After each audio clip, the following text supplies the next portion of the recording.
Becoming Your Own Therapist by Lama Yeshe. Chapter 1. Finding Ourselves Through Buddhism. When we study Buddhism, we are studying ourselves, the nature of our own minds. Instead of focusing on some supreme being, Buddhism emphasizes more practical matters, such as how to lead our lives, how to integrate our minds, and how to keep our everyday lives peaceful and healthy. In other words, Buddhism always accentuates experiential knowledge, wisdom, rather than some dogmatic view. In fact, we don't even consider Buddhism to be a religion in the usual sense of the term. From the Lama's point of view, Buddhist teachings are more in the realm of philosophy, science, or psychology. The human mind instinctively seeks happiness. East, west, there's no difference. Everybody's doing the same thing. But if your search for happiness causes you to grasp emotionally at the sense world, it can be very dangerous. You have no control. Now, don't think that control is an Eastern thing, a Buddhist thing. We all need control, especially those of us caught up in the materialistic life. Psychologically, emotionally, we're too involved in objects of attachment. From the Buddhist point of view, that's an unhealthy mind. You're mentally ill. Actually, you already know that external scientific, technological development alone cannot satisfy the desires of your attachment or solve your other emotional problems. But what Lord Buddha's teaching shows you is the characteristic nature of human potential, the capacity of the human mind. When you study Buddhism, you learn what you are and how to develop further. Instead of emphasizing some kind of supernatural belief system, Buddhist methods teach you to develop a deep understanding of yourself and all other phenomena. However, whether you are religious or a materialist, a believer or an atheist, it is crucial that you know how your own mind works. If you don't, you'll go around thinking you're healthy when, in reality, the deep root of afflictive emotions, the true cause of all psychological disease, is there, growing within you. Because of that, all it takes is some tiny external thing changing, something insignificant going wrong, and within a few seconds, you're completely upset. To me, that shows you're mentally ill. Why? Because you're obsessed with the sense world, blinded by attachment, and under the control of the fundamental cause of all problems, ignorance of the true nature of your own mind. It doesn't matter if you try to refute what I'm saying by telling me that you don't believe it. It's not a question of belief. No matter how much you say, "I don't believe I have a nose," your nose is still there, right between your eyes. Your nose is always there, whether you believe it or not. I've met many people who proudly proclaim, "I'm not a believer." They're so proud of their professed lack of belief in anything. You check up. This is important to know. In the world today, there are so many contradictions. Scientific materialists boast, "I don't believe." Religious people say, "I believe." But no matter what you think, you still need to know the characteristic nature of your own mind. If you don't, then no matter how much you talk about the shortcomings of attachment, you have no idea what attachment actually is or how to control it. Words are easy. What's really difficult is to understand the true nature of attachment. For example, when people first made cars and planes, their intention was to be able to do things more quickly, so that they'd have more time for rest. But what's happened instead is that people are more restless than ever. Examine your own everyday life. Because of attachment, you get emotionally involved in a concrete sense world of your own creation, denying yourself the space or time to see the reality of your own mind. To me, that's the very definition of a difficult life. You cannot find satisfaction or enjoyment. The truth is that pleasure and joy actually come from the mind, not from external phenomena. Nevertheless, some intelligent, skeptical people do understand to a degree that material objects do not guarantee a worthwhile, enjoyable life, and are trying to see if there really is something else that might offer true satisfaction. When Lord Buddha spoke about suffering, he wasn't referring simply to superficial problems like illness and injury, but to the fact that the dissatisfied nature of the mind itself is suffering. No matter how much of something you get, it never satisfies your desire for better or more. This unceasing desire is suffering. Its nature is emotional frustration. Buddhist psychology describes 6 basic emotions that frustrate the human mind, disturbing its peace, making it restless. Ignorance, attachment, anger, pride, deluded doubt, and distorted views. These are mental attitudes, not external phenomena. Buddhism emphasizes that to overcome these delusions, the root of all suffering, belief and faith are not much help. You have to understand their nature. If you do not investigate your own mind with introspective knowledge wisdom, you will never see what's in there.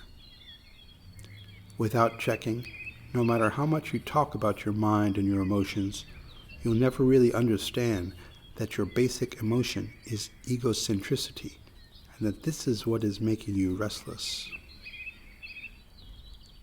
Now, to overcome your ego, you don't have to give up all your possessions. Keep your possessions. They are not what's making your life difficult. You are restless because you are clinging to your possessions with attachment.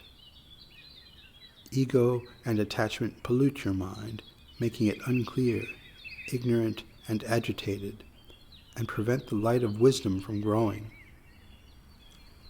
The solution to this problem is meditation.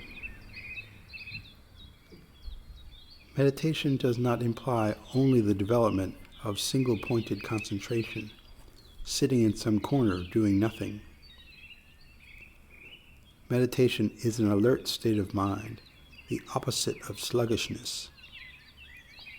Meditation is wisdom. You should remain aware every moment of your life, fully conscious of what you're doing and why and how you're doing it. We do almost everything unconsciously. We eat unconsciously. We drink unconsciously. We talk unconsciously. Although we claim to be conscious, we are completely unaware of the afflictions rampaging through our minds, influencing everything we do. Check up for yourselves. Experiment. I'm not being judgmental or putting you down. This is how Buddhism works. It gives you ideas that you can check out in your own experience to see if they're true or not. It's very down to earth. I'm not talking about something way up there in the sky. It's actually a very simple thing. If you don't know the characteristic nature of attachment and its objects, how can you generate loving kindness toward your friends, your parents, or your country? From the Buddhist point of view, it's impossible. When you hurt your parents or your friends, it's your unconscious mind at work. When acting out his anger, the angry person is completely oblivious as to what's happening in his mind. Being unconscious makes us hurt and disrespect other sentient beings. Being unaware of our own behavior and mental attitude makes us lose our humanity. That's all. It's so simple, isn't it? These days, people study and train to become psychologists. Lord Buddha's idea is that everybody should become a psychologist. Each of you should know your own mind. You should become your own psychologist. This is definitely possible. Every human being has the ability to understand his or her own mind. When you understand your mind, control follows naturally. As I said, don't think that control is just some Himalayan trip, or that it must be easier for people who don't have many possessions. That's not necessarily true. Next time you are emotionally upset, check for yourself. Instead of distracting yourself by busily doing something, relax and try to become aware of what you're doing. Ask yourself, why am I doing this? How am I doing it? What's the cause? You will find this to be a wonderful experience. Your main problem is a lack of intensive knowledge, wisdom, awareness, or consciousness. Therefore, you'll discover that through understanding, you can easily solve your problems. To feel loving kindness for others, you have to know the nature of the object. If you don't, then even though you say, I love him, I love her, it's just your arrogant mind taking you on yet another ego trip. Make sure you know how and why. It's very important that you become your own psychologist. Then you can treat yourself through the understanding wisdom of your own mind. You'll be able to relax with and enjoy your friends and possessions instead of becoming restless and berserk and wasting your life. To become your own psychologist, you don't have to learn some big philosophy. All you have to do is examine your own mind every day. You already examine material things every day. Every morning you check out the food in your kitchen, but you never investigate your mind. Checking your mind is much more important. Nevertheless, most people seem to believe the opposite. They seem to think that they can simply buy the solution to whatever problem they're facing. The materialistic attitude that money can buy whatever you need to be happy, that you can purchase a peaceful mind, is obviously not true. But even though you may not say the words, this is what you're thinking. It's a complete misconception. Even people who consider themselves religious need to understand their own minds. Faith alone never stops problems. Understanding knowledge, wisdom always does. Lord Buddha himself said that belief in Buddha was dangerous, that instead of just believing in something, people should use their minds to try to discover their own true nature. Belief based on understanding is fine. Once you realize or are intellectually clear about something, belief follows automatically. But if your faith is based on misconceptions, it can easily be destroyed by what others say. Unfortunately, even though they consider themselves religious, many spiritually inclined people are weak. Why? Because they don't understand the true nature of their minds. If you really know what your mind is and how it works, you'll understand that what's preventing you from being healthy is only mental energy. When you understand your own mind's view or perception of the world, you'll realize that not only are you constantly grasping at the sense world, but also that what you're grasping at is merely imaginary. You will see that you're too concerned with what's going to happen in a non-existent future and totally unconscious of the present moment. that you are living for a mere projection. Don't you agree that a mind that is unconscious in the present and constantly grasping at the future is unhealthy? It is important to be conscious in your everyday life. The nature of conscious awareness and wisdom is peace and joy. You don't need to grasp at some future resultant joy. As long as you follow the path of right understanding and right action to the best of your ability, the result will be immediate simultaneously with the action. You don't have to think, if I spend my lifetime acting right, perhaps I'll get some good result in my next life. You don't need to obsess over the attainment of future realizations. As long as you act in the present with as much understanding as you possibly can, you'll realize everlasting peace in no time at all. And I think that's enough from me. Better that we have a question and answer session instead of my talking all the time. Thank you. Question.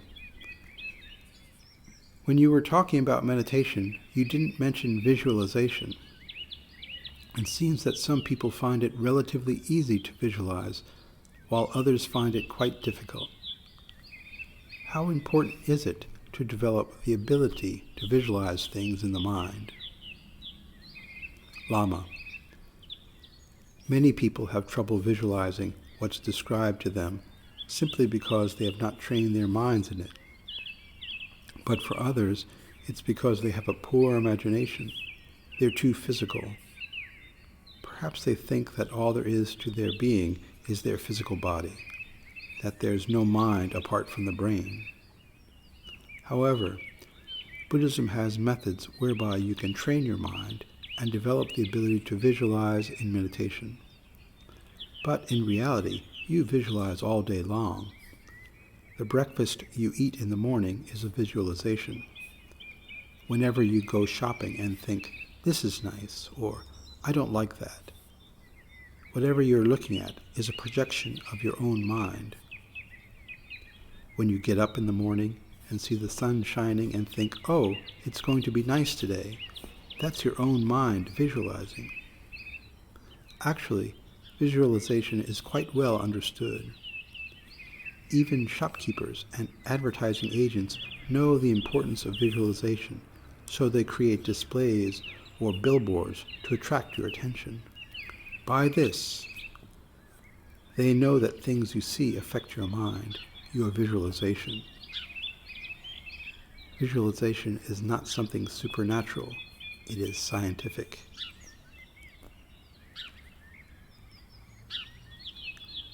Question. From what you say, I get the impression you're somewhat critical of the West, that you laugh at what we do and the way we try to civilize the uncivilized. I don't really have a question. What future do you see for mankind in terms of what the so-called progressive West is developing? Bigger planes, bigger houses, bigger supermarkets. What future do you see for the West? Lama. I see that Western people are getting busier and busier, more and more restless. I'm not criticizing material or technological development as such, but rather the uncontrolled mind. Because you don't know who or what you are, you spend your life blindly grasping at what I call supermarket goodness. You agitate your own life. You make yourself restless. Instead of integrating your life, you splinter it. Check up for yourself. I'm not putting you down. In fact, Buddhism doesn't allow us to dogmatically put down anybody else's way of life. All I'm trying to suggest is that you consider looking at things another way. Question. Lama, like yourself, most of the Tibetan teachers we see are men. I was wondering if there are any female Rinpoches or Tulkus. Lama: yes, of course. Men and women are completely equal when it comes to developing higher states of mind. In Tibet, monks would sometimes take teachings from female Rinpoches. Buddhism teaches that you can't judge people from the outside. You can't say, "He's nothing, I'm special." You can never really tell from outer appearances who's higher and who's lower. Question: is the role of a Buddhist nun very different from that of a monk? Lama: not really. They study the same things and teach their students in the same way. Question: sometimes it's hard to find a teacher. Is it dangerous to try to practice Tantra, for example, without a teacher, just by reading books? Lama: yes, very dangerous. Without specific instructions, you can't just pick up a book on Tantra and think, "Wow, what fantastic ideas. I want to practice this right now." This kind of attitude never brings realizations. You need the guidance of an experienced teacher. Sure, the ideas are fantastic, but if you don't know the method, you can't put them into your own experience. You have to have the key. Many Buddhist books have been translated into English. They'll tell you, attachment is bad, don't get angry. But how do you actually abandon attachment and anger? The Bible, too, recommends universal love. But how do you bring universal love into your own experience? You need the key, and sometimes only a teacher can give you that. Question: what should people in the West do when they can't find a teacher? Should those who are really searching go to the East to find one?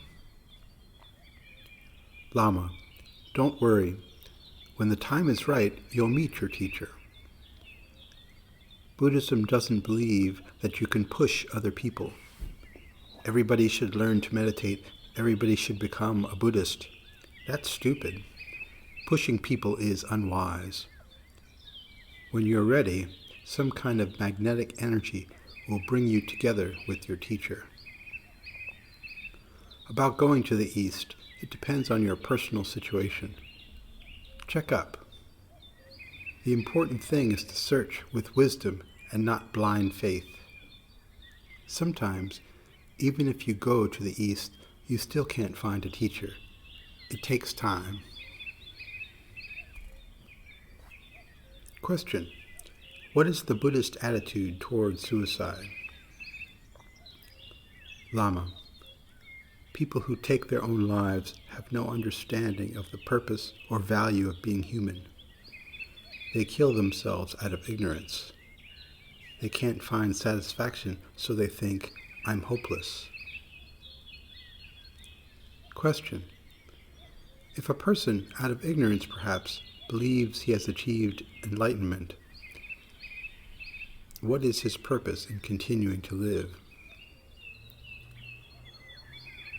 Lama: an ignorant person who thinks he's enlightened is completely mentally polluted and is simply compounding the ignorance he already has. All he has to do is check the actions of his uncontrolled mind, and he'll realize he's not enlightened. Also, you don't have to ask others, "Am I enlightened?"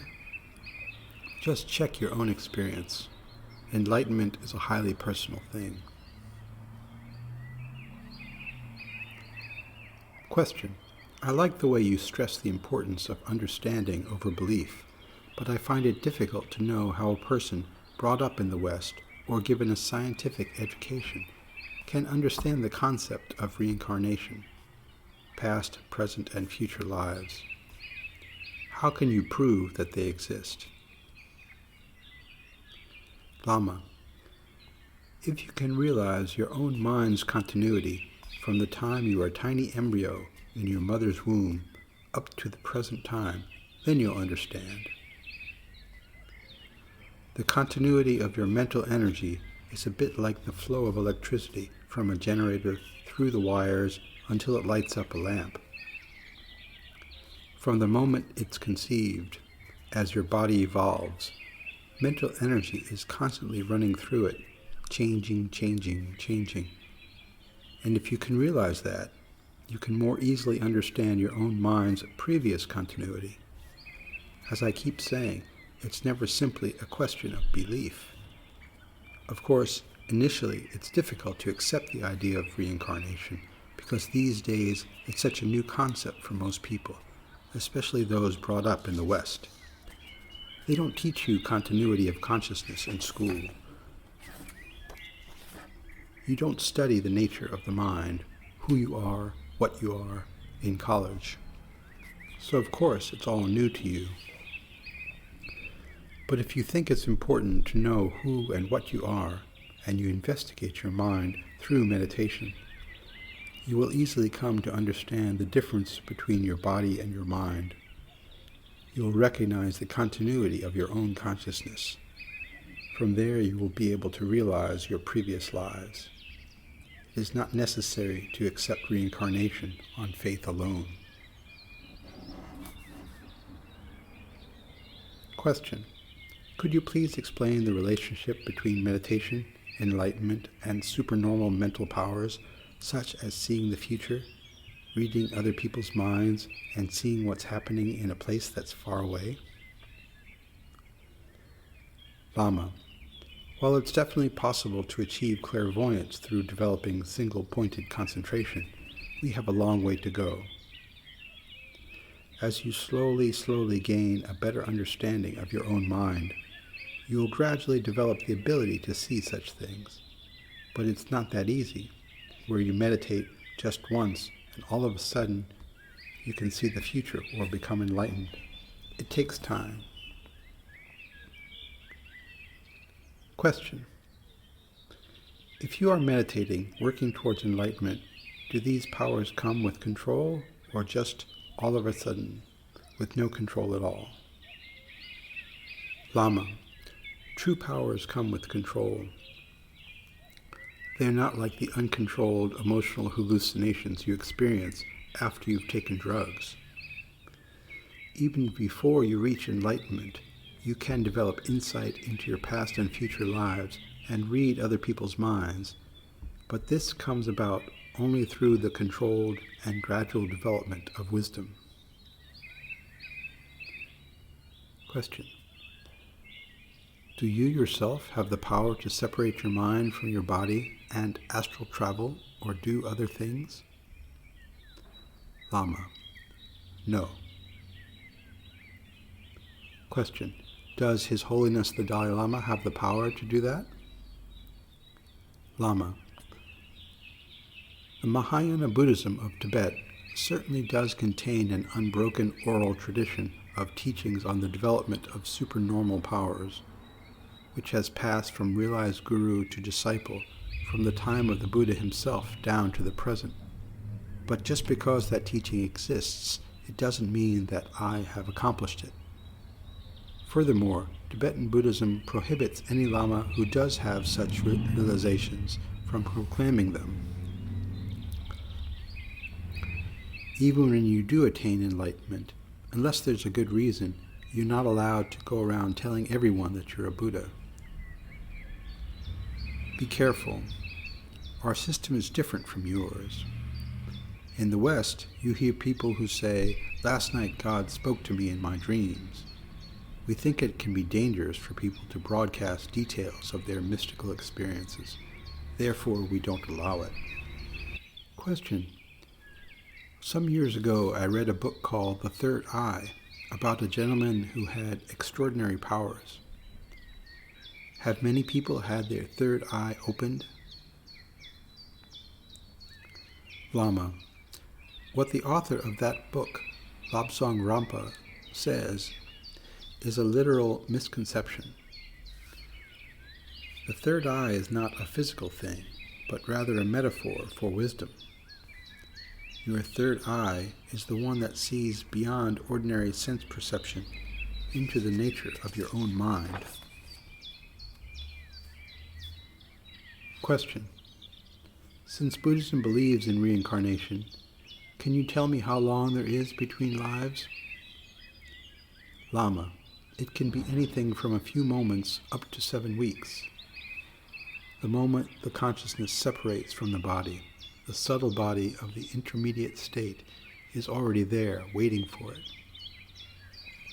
Due to the force of craving for another physical body, the intermediate state being searches for an appropriate form, and when it finds one, it takes rebirth. Question. How does Buddhism explain the population explosion? If you believe in reincarnation, how is it that the population is expanding all the time? Lama. That's simple. Like modern science, Buddhism talks about the existence of billions and billions of galaxies. The consciousness of a person born on Earth may have come from a galaxy far away, drawn here by the force of karma, which connects that person's mental energy to this planet. On the other hand, the consciousness of a person dying on this Earth may at the time of death be karmically directed to a rebirth in another galaxy far from here. If more minds are being drawn to Earth, the population increases. If fewer, it declines.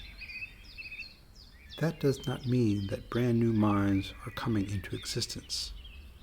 Each mind taking rebirth here on Earth has come from its previous life, perhaps in another galaxy, perhaps on Earth itself, but not from nowhere, in accordance with the cyclic nature of worldly existence. Question. Is Buddhist meditation better than any other form of meditation, or is it simply a case of different forms of meditation suiting different people? Lama. I can't say that Buddhist meditation is better than that of other religions. It all depends upon the individual. Question. If someone were already practicing one form of meditation, say transcendental meditation, would there be any point in that person trying Buddhist meditation as well? Lama. Not necessarily. If you find that your meditation practice completely awakens your mind and brings you everlasting peace and satisfaction, why try anything else? But if, despite your practice, your mind remains polluted and your actions are still uncontrolled, constantly, instinctively giving harm to others, I think you have a long way to go, baby. It's a very personal thing. Question. Can a bodhisattva be a Marxist in order to create social harmony? I mean, is there a place for the bodhisattva in Marxism, or vice versa? Is there a place in Marxism for the bodhisattva? Could Marxism be a tool in the abolition of all sentient beings suffering? Lama. Well, it's pretty hard for someone like me to comment on a bodhisattva's actions, but I doubt that a bodhisattva would become a communist in order to stop social problems. Problems exist in the minds of individuals. You have to solve your own problems, no matter what kind of society you live in, socialist, communist, or capitalist. You must check your own mind. Your problem is not society's problem, not my problem. You are responsible for your own problems, just as you're responsible for your own liberation or enlightenment. Otherwise, you're going to say, supermarkets help people because they can buy the stuff they need in them. If I work in a supermarket, I'll really be contributing to society. Then, after doing that for a while, you're going to say, maybe supermarkets don't help that much after all. I'd be of more help to others if I took a job in an office. None of those things solve social problems. But first of all, you have to check where you got the idea that by becoming a communist, a bodhisattva could help all other sentient beings. Question. I was thinking that many people in the world today are hungry and deprived of basic needs, and that while they're preoccupied with hunger and the safety and security of their families, it's hard for them to grasp the more subtle aspects of phenomena, such as the nature of their own minds. Lama. Yes, I understand what you're saying, but don't forget that the starving person, preoccupied by hunger, and the obese person, obsessing over what else to buy in the supermarket, are basically the same. Don't just focus on those who are materially deprived. Mentally, rich and poor are equally disturbed, and fundamentally, one is as unhappy as the other. Question.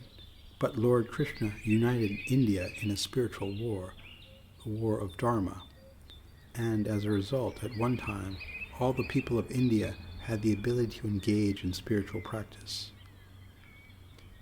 Couldn't we now spread the Dharma among all the people on earth and establish a better global society through a kind of spiritual socialism? Lama.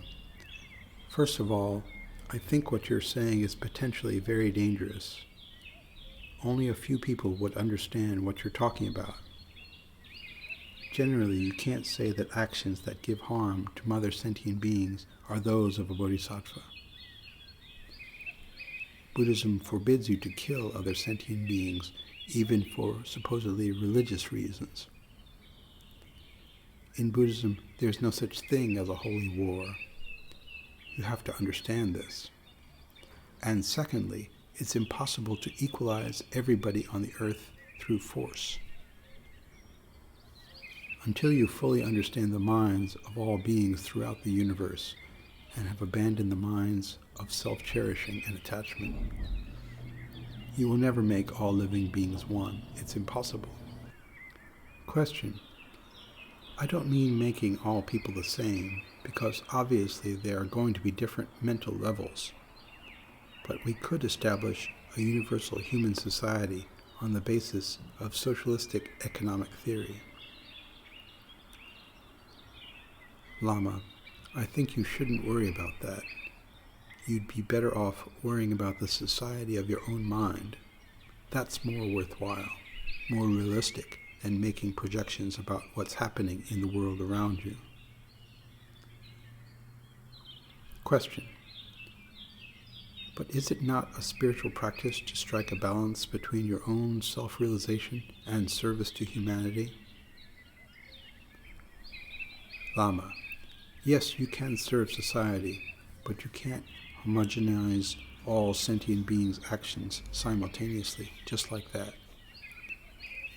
Lord Buddha wants all sentient beings to become enlightened right away, but our negative karma is too strong, so we remain uncontrolled.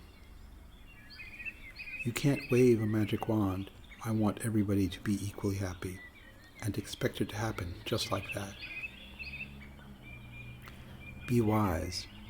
Only a wise mind can offer equality and peace. You can't do it through emotional rationalization. And you have to know that communist ideas about how best to equalize sentient beings are very different from those of Lord Buddha. You can't mix such different ideas. Don't fantasize. Be realistic. Question. In conclusion, then, are you saying that it's impossible to create one common spiritual society on this planet? Lama. Even if you could, it would not stop people's problems. Even if you made a single society of all the inhabitants of the entire universe, there would still be attachment, there would still be anger, there would still be hunger. Problems lie within each individual. People are not the same. Everybody is different. Each of us needs different methods according to our individual psychological makeup, mental attitudes, and personality. Each of us needs a different approach in order to attain enlightenment. That's why Buddhism completely accepts the existence of other religions and philosophies. We recognize that they are all necessary for human development. You can't say that any one way of thinking is right for everybody. That's just dogma. Question: what do you say about drugs that expand the consciousness? Can one experience the bardo under the influence of drugs? Lama: yes, it's possible. Take an overdose and soon enough you'll experience the bardo. No, I'm just joking. There's no way to get the bardo experience through taking drugs. Question: can you read people's auras? Lama: no, but everybody does have an aura. Aura means vibration. Each of us has our own mental and physical vibration. When you are psychologically upset, your physical environment changes visibly. Everybody goes through that. As science and Buddhism both assert, all physical matter has its own vibration. So people's mental states affect that vibration of their body, and these changes are reflected in the person's aura. That's the simple explanation of the aura. To gain a deeper understanding, you have to understand your mind. First learn to read your own mind, then you'll be able to read the minds of others. Question: how does meditation remove emotional blockages? Lama: there are many different ways. One is through understanding the nature of your emotions. That way, your emotion is digested into knowledge, wisdom. Digesting your emotions by wisdom is really worthwhile. Thank you. Good night. Thank you so much. Auckland, New Zealand, 7 June 1975.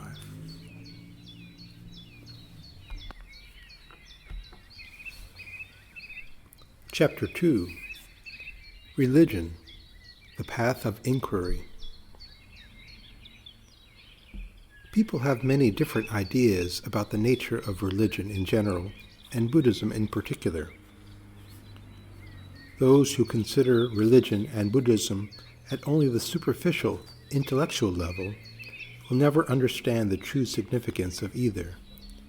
And those whose view of religion is even more superficial than that will not even consider Buddhism to be a religion at all. First of all, in Buddhism, we're not that interested in talking about the Buddha himself, nor was he. He wasn't interested in people believing in him, so to this day, Buddhism has never encouraged its followers simply to believe in the Buddha. We have always been more interested in understanding human psychology, the nature of the mind.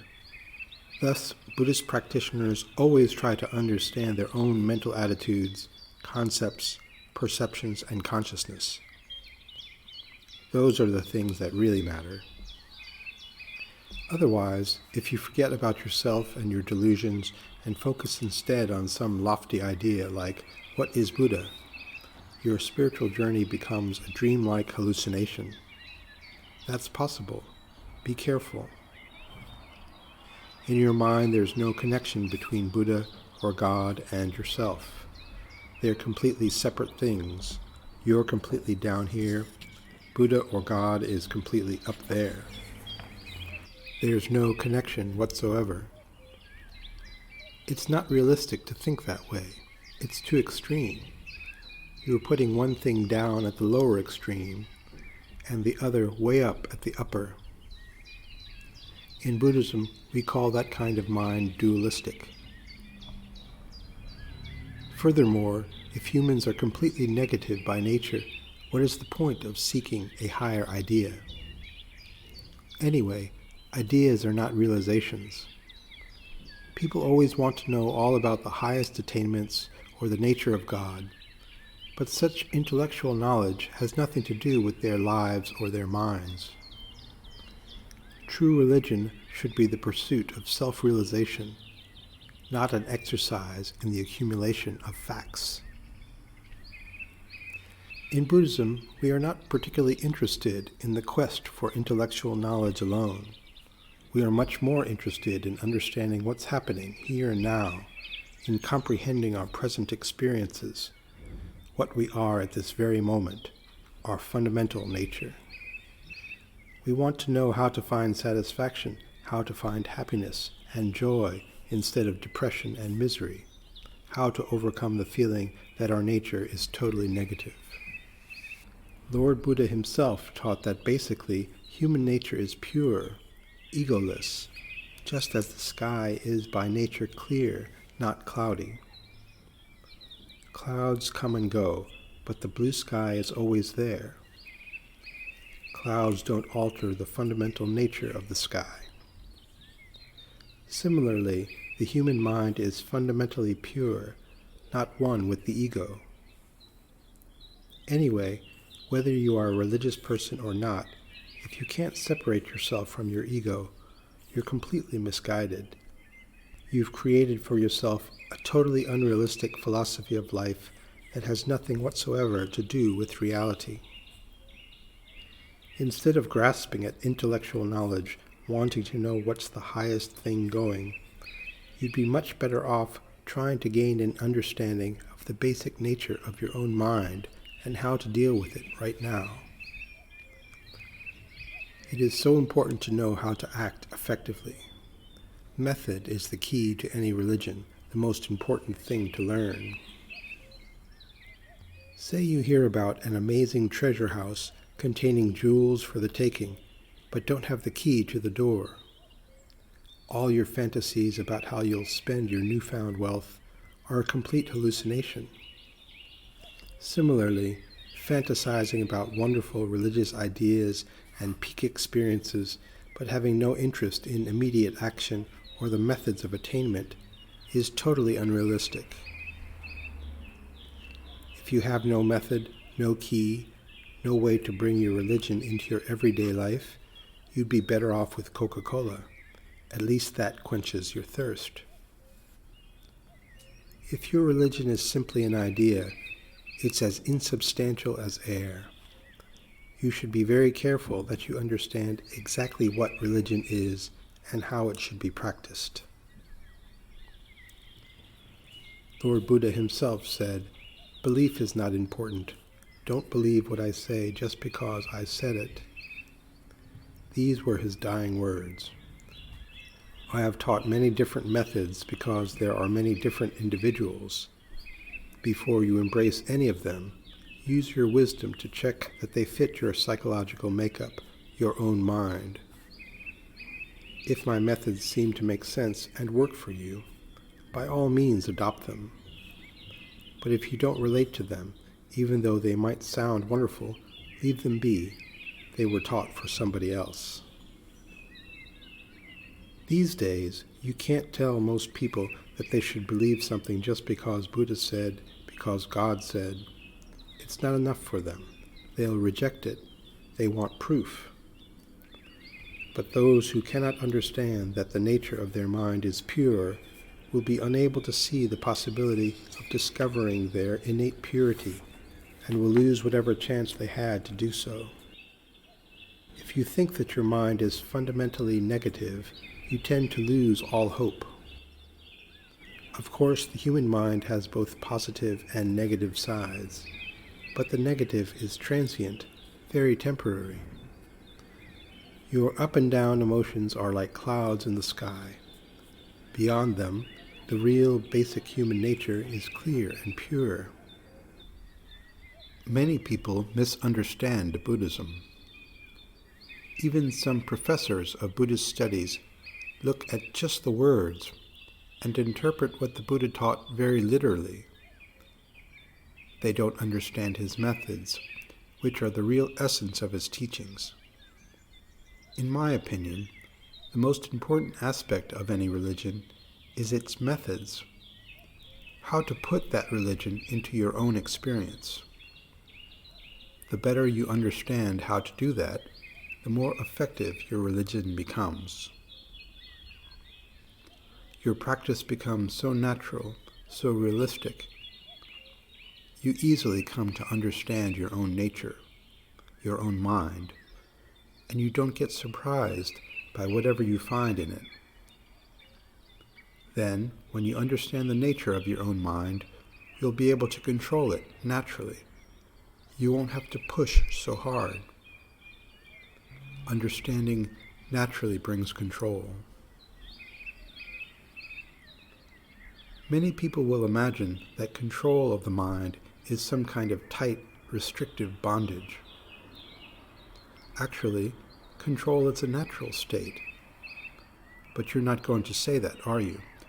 You're going to say that the mind is uncontrolled by nature, that it is natural for the mind to be uncontrolled, but it's not.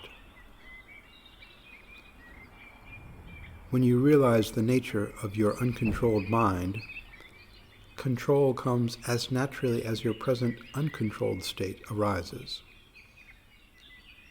Moreover, the only way to gain control over your mind is to understand its nature. You can never force your mind, your internal world, to change. Nor can you purify your mind by punishing yourself physically, by beating your body. That's totally impossible. Impurity, sin, negativity, or whatever else you want to call it, is psychological, a mental phenomena, so you can't stop it physically. Purification requires a skillful combination of method and wisdom. To purify your mind, you don't have to believe in something special up there, God or Buddha. Don't worry about that. When you truly realize the up and down nature of your everyday life, the characteristic nature of your own mental attitude, you'll automatically want to implement a solution. These days, many people are disillusioned with religion. They seem to think it doesn't work. Religion works. It offers fantastic solutions to all your problems. The problem is that people don't understand the characteristic nature of religion, so they don't have the will to implement its methods. Consider the materialistic life. It is a state of complete agitation and conflict. You can never fix things to be the way you want. You can't just wake up in the morning and decide exactly how you want your day to unfold. Forget about weeks, months, or years. You can't even predetermine one day.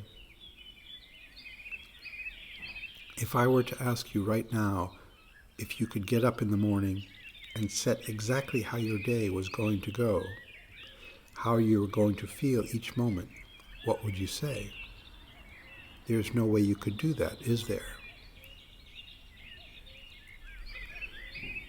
No matter how much you make yourself materially comfortable, no matter how you arrange your house, you have this, you have that, you put one thing here, you put another there. You can never manipulate your mind in the same way. You can never determine the way you're going to feel all day. How can you fix your mind like that? How can you say, today I'm going to be like this? I can tell you with absolute certainty, as long as your mind is uncontrolled, agitated, and dualistic, there's no way. It's impossible. When I say this, I'm not putting you down. I'm just talking about the way the mind works. What all this goes to show is that no matter how you make yourself materially comfortable, no matter how much you tell yourself, oh, this makes me happy, today I'm going to be happy all day long, it's impossible to predetermine your life like that. Automatically, your feelings keep changing. This shows that the materialistic life doesn't work. However, I don't mean that you should renounce the worldly life and become ascetics. That's not what I'm saying.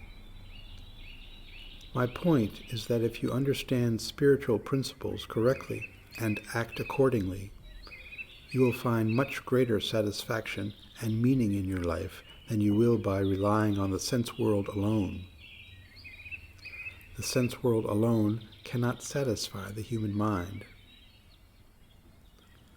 Thus, the only purpose for the existence of what we call religion is for us to understand the nature of our own psyche, our own mind, our own feelings. Whatever name we give to our spiritual path, the most important thing is that we get to know our own experiences, our own feelings. Therefore, the Lama's experience of Buddhism is that instead of emphasizing belief, it places prime importance on personal experimentation, putting Dharma methods into action, and assessing the effect they have on our minds. Do these methods help? Have our minds changed, or are they just as uncontrolled as they ever were?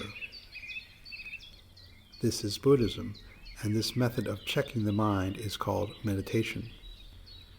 It's an individual thing. You can't generalize. It all comes down to personal understanding, personal experience.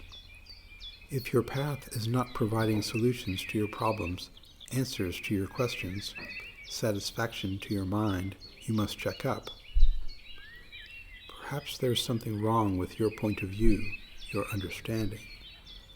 You can't necessarily conclude that there's something wrong with your religion just because you tried it and it didn't work. Different individuals have their own ideas, views, and understanding of religion, and can make mistakes. Therefore, make sure that the way you understand your religion's ideas and methods is correct. If you make the right effort on the basis of right understanding, you will experience deep inner satisfaction. Thus, you'll prove to yourself that satisfaction does not depend on anything external. True satisfaction comes from the mind. We often feel miserable and our world seems upside down because we believe that external things will work exactly as we plan and expect them to. We expect things that are changeable by nature not to change, impermanent things to last forever. Then, when they do change, we get upset. Getting upset when something in your house breaks shows that you didn't really understand its impermanent nature. When it's time for something to break, it's going to break, no matter what you expect. Nevertheless, we still expect material things to last. Nothing material lasts. It's impossible. Therefore, to find lasting satisfaction, you should put more effort into your spiritual practice and meditation than into manipulating the world around you. Lasting satisfaction comes from your mind, from within you. Your main problem is your uncontrolled, dissatisfied mind, whose nature is suffering. Knowing this, when any problem arises, instead of getting upset because of your unfulfilled expectations and busily distracting yourself with some external activity, relax, sit down, and examine the situation with your own mind. That is a much more constructive way of dealing with problems and pacifying your mind. Moreover, when you do this, you allow your innate knowledge wisdom to grow. Wisdom can never grow in an agitated, confused, and restless mind. Agitated mental states are a major obstacle to your gaining of wisdom. So too is the misconception that your ego and your mind's nature are one and the same. If that's what you believe, you'll never be able to separate them and reach beyond ego. As long as you believe that you are totally in the nature of sin and negativity, you will never be able to transcend them. What you believe is very important, and very effectively perpetuates your wrong views. In the West, people seem to think that if you aren't one with your ego, you can't have a life, get a job, or do anything. That's a dangerous delusion. You can't separate ego from mind, ego from life. That's your big problem. You think that if you lose your ego, you'll lose your personality, your mind, your human nature. That's simply not true. You shouldn't worry about that. If you lose your ego, you'll be happy. You should be happy. But of course, this raises the question, what is the ego? In the West, people seem to have so many words for the ego, but do they know what the ego really is? Anyway, it doesn't matter how perfect your English is, the ego is not a word. The word is just a symbol. The actual ego is within you.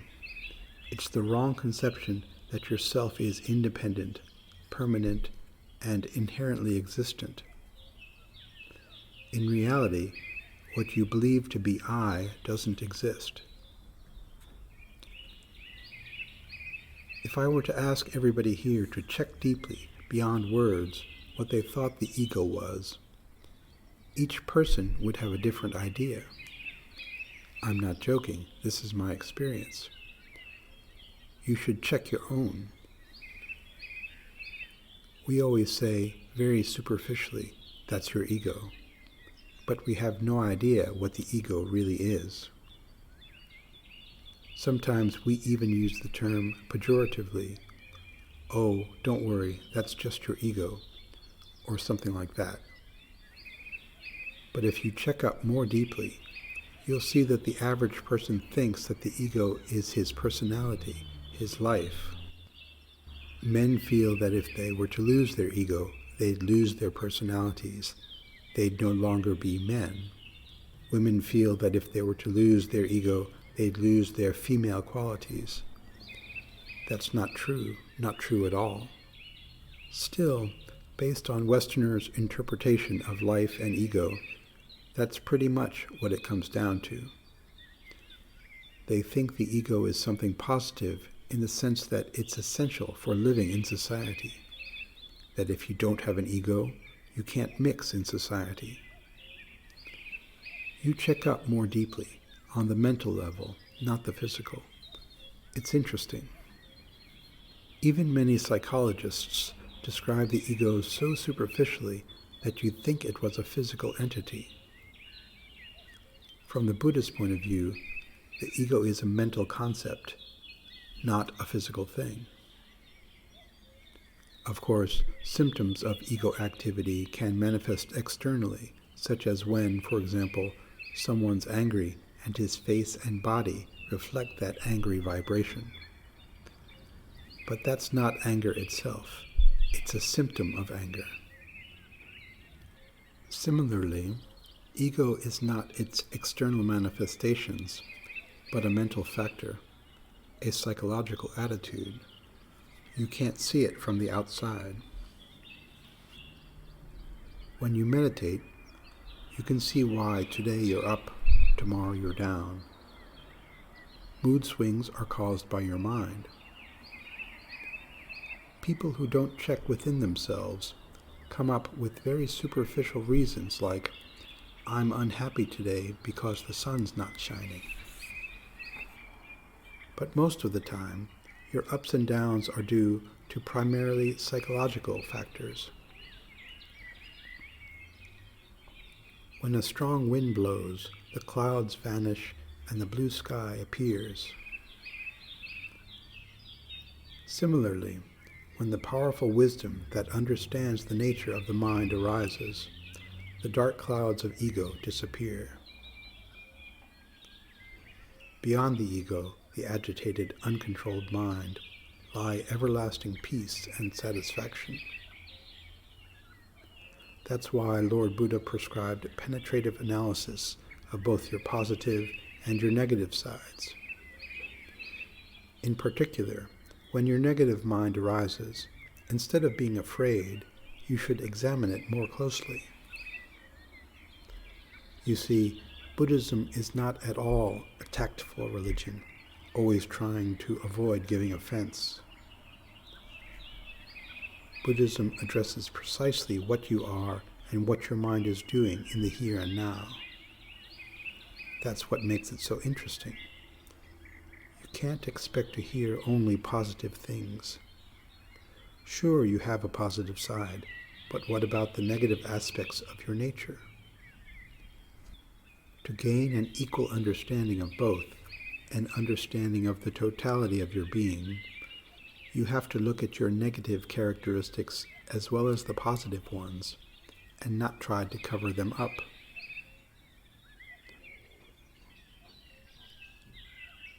I don't have much more to say right now, but I'd be happy to try to answer some questions.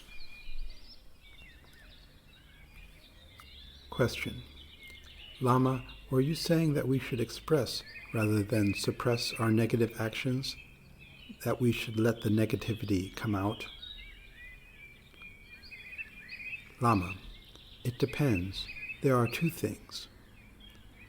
If the negative emotion has already bubbled to the surface, it's probably better to express it in some way, but it's preferable if you can deal with it before it has reached that level. Of course, if you don't have a method of dealing with strong negative emotions and you try to bottle them up deep inside, eventually that can lead to serious problems, such as an explosion of anger that causes someone to pick up a gun and shoot people. What Buddhism teaches is a method of examining that emotion with wisdom and digesting it through meditation, which allows the emotion to simply dissolve. Expressing strong negative emotions externally leaves a tremendously deep impression on your consciousness. This kind of imprint makes it easier for you to react in the same harmful way again, except that the second time it may be even more powerful than the first. This sets up a karmic chain of cause and effect that perpetuates such negative behavior. Therefore, you have to exercise skill and judgment in dealing with negative energy. Learn when and how to express it, and especially know how to recognize it early in the piece and digest it with wisdom. Question. Could you please explain the relationship between Buddhist meditation techniques and Hatha Yoga? Lama.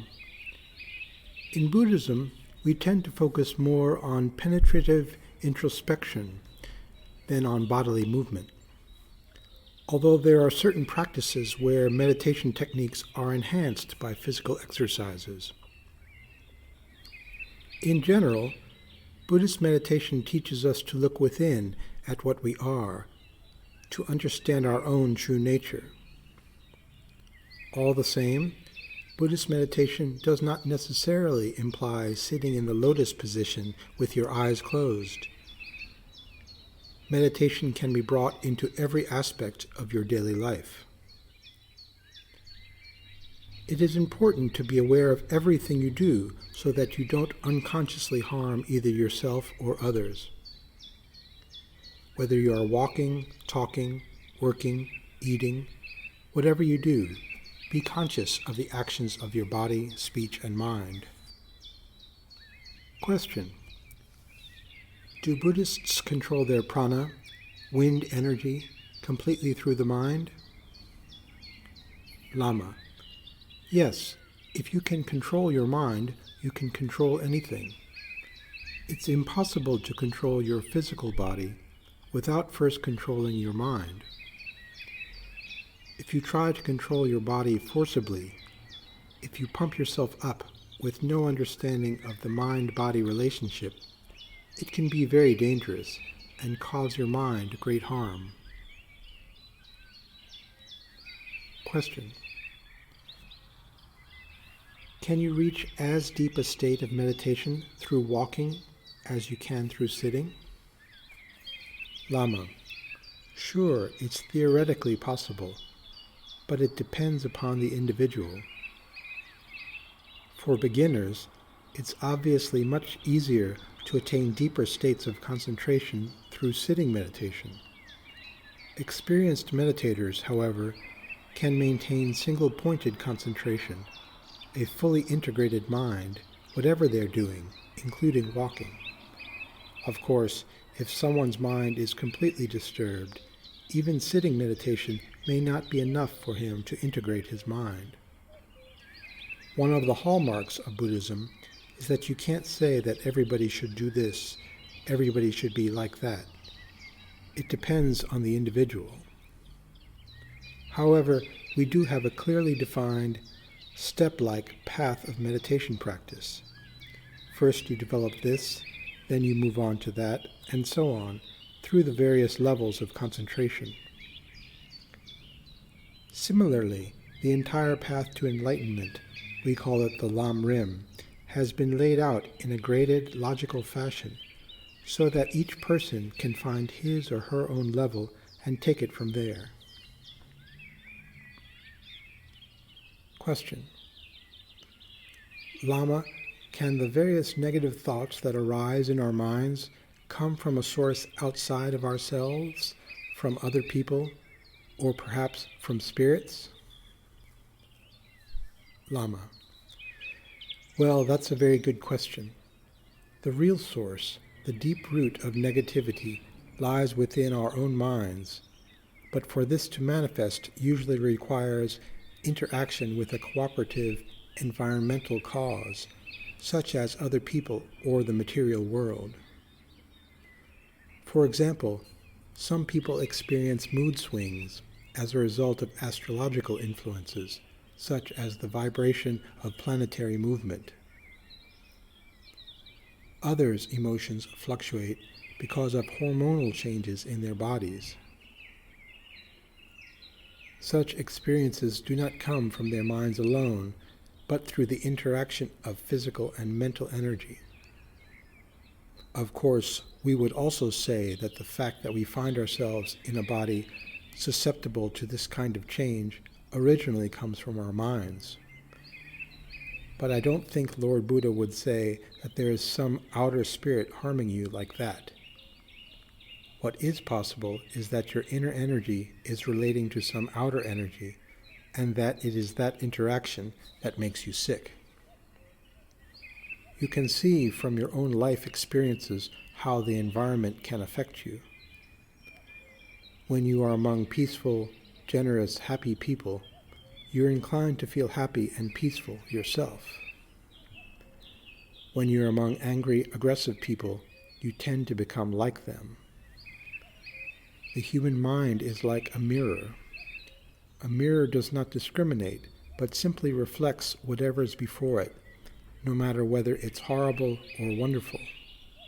Similarly, your mind takes on the aspect of your surroundings, and if you're not aware of what's going on, your mind can fill with garbage. Therefore, it is very important to be conscious of your surroundings and how they affect your mind. The thing that you have to understand about religion is how your religion relates to your own mind, how it relates to the life you lead. If you can manage that, religion is fantastic. The realizations are there. You don't need to emphasize belief in God or Buddha or sin or whatever. Don't worry about all that. Just act out of right understanding as best you can and you'll get results, even today. Forget about superconsciousness or super-universal love. Universal love grows slowly, steadily, gradually. If, however, you're just clinging to the notion, oh, fantastic, infinite knowledge, infinite power, you are simply on a power trip. Of course, spiritual power really does exist, but the only way you can get it is by engaging in the proper spiritual actions. Power comes from within you. Part of you becomes power too.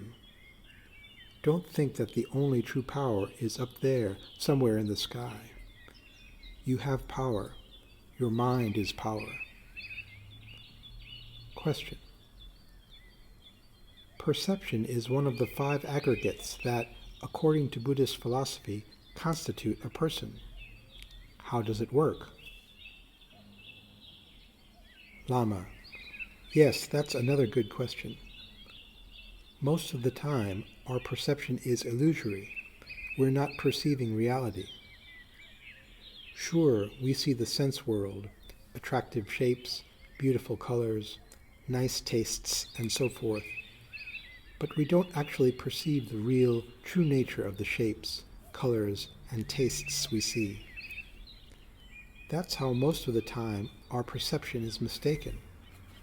So our mistaken perception processes the information supplied by our 5 senses and transmits incorrect information to our mind, which reacts under the influence of ego. The result of all this is that most of the time we are hallucinating, not seeing the true nature of things, not understanding the reality of even the sense world. Question. Does past karma affect our perception? Lama. Yes, of course. Past karma affects our perception a lot. Our ego grasps at our uncontrolled perception's view, and our mind just follows along. That entire uncontrolled situation is what we call karma. Karma is not simply some irrelevant theory. It is the everyday perceptions in which we live. That's all. Question.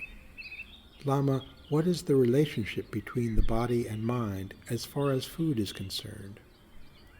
Lama.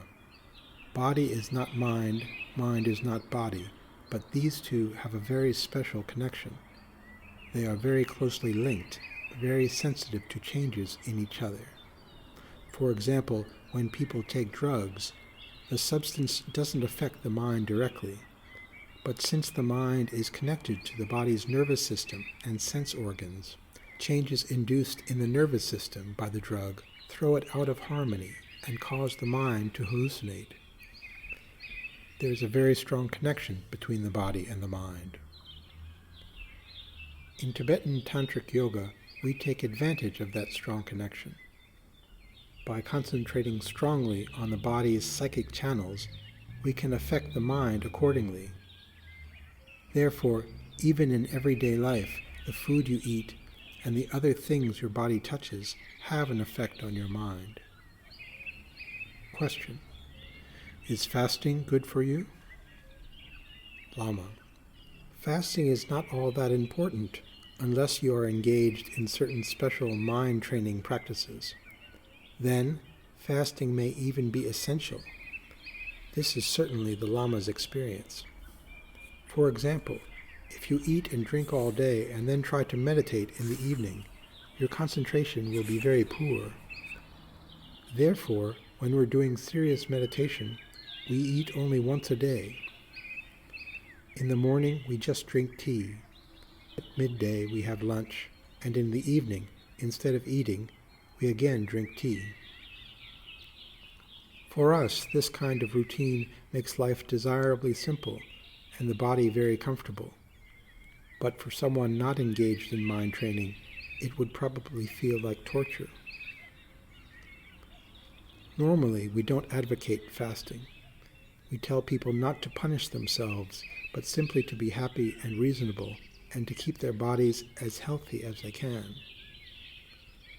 If your body gets weak, your mind becomes useless. When your mind becomes useless, your precious human life becomes useless. But on special occasions, when fasting enhances your meditation practice, when there's a higher purpose, I would say yes, fasting can be good for you.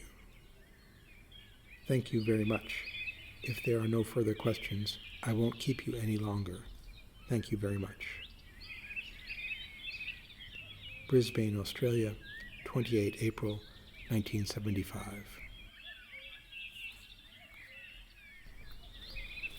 Chapter 3. A Glimpse of Buddhist Psychology. The study of Buddhism is not a dry intellectual undertaking or the skeptical analysis of some religious philosophical doctrine.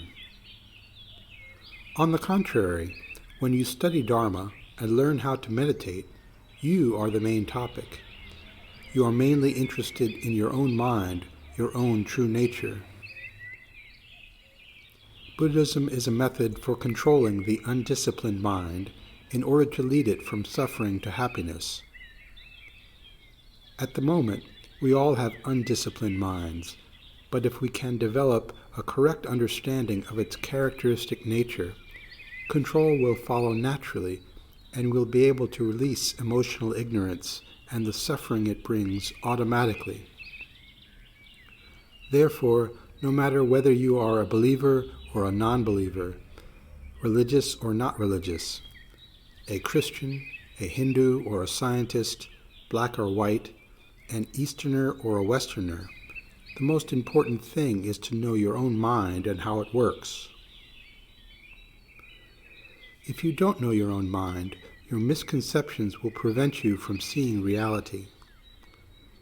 Even though you might say you're a practitioner of this religion or that, if you investigate more deeply, you might find that you are nowhere. Be careful. No religion is against your knowing your own nature, but all too frequently, religious people involve themselves too much in their religion's history, philosophy, or doctrine, and ignore how and what they themselves are, their present state of being.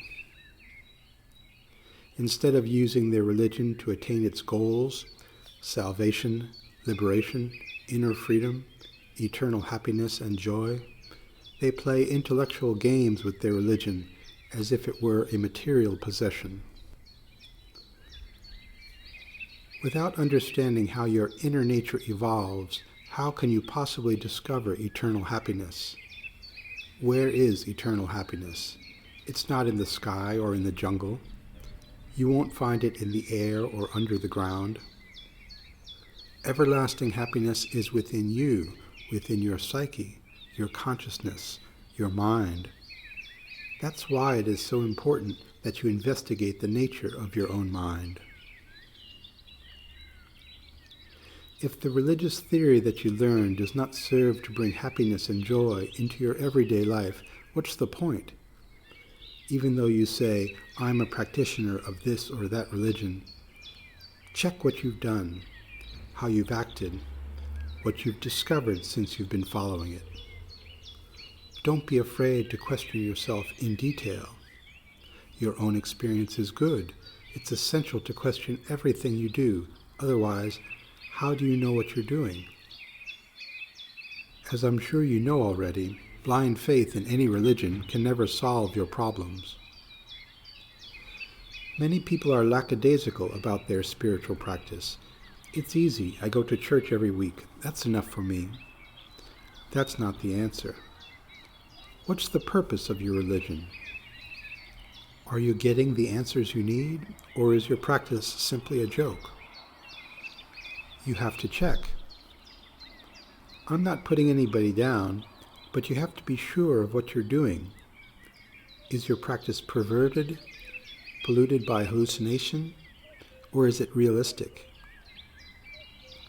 If your path teaches you to act and exert yourself correctly, and leads to spiritual realizations such as love, compassion, and wisdom, then obviously it's worthwhile. Otherwise, you're just wasting your time. The mental pollution of misconceptions is far more dangerous than drugs. Wrong ideas and faulty practice get deeply rooted in your mind, build up during your life, and accompany your mind into the next one. That is much more dangerous than some physical substance. All of us, the religious and the non-religious, Easterner and Westerner alike, want to be happy. Everybody seeks happiness, but are you looking in the right place? Perhaps happiness is here, but you're looking there.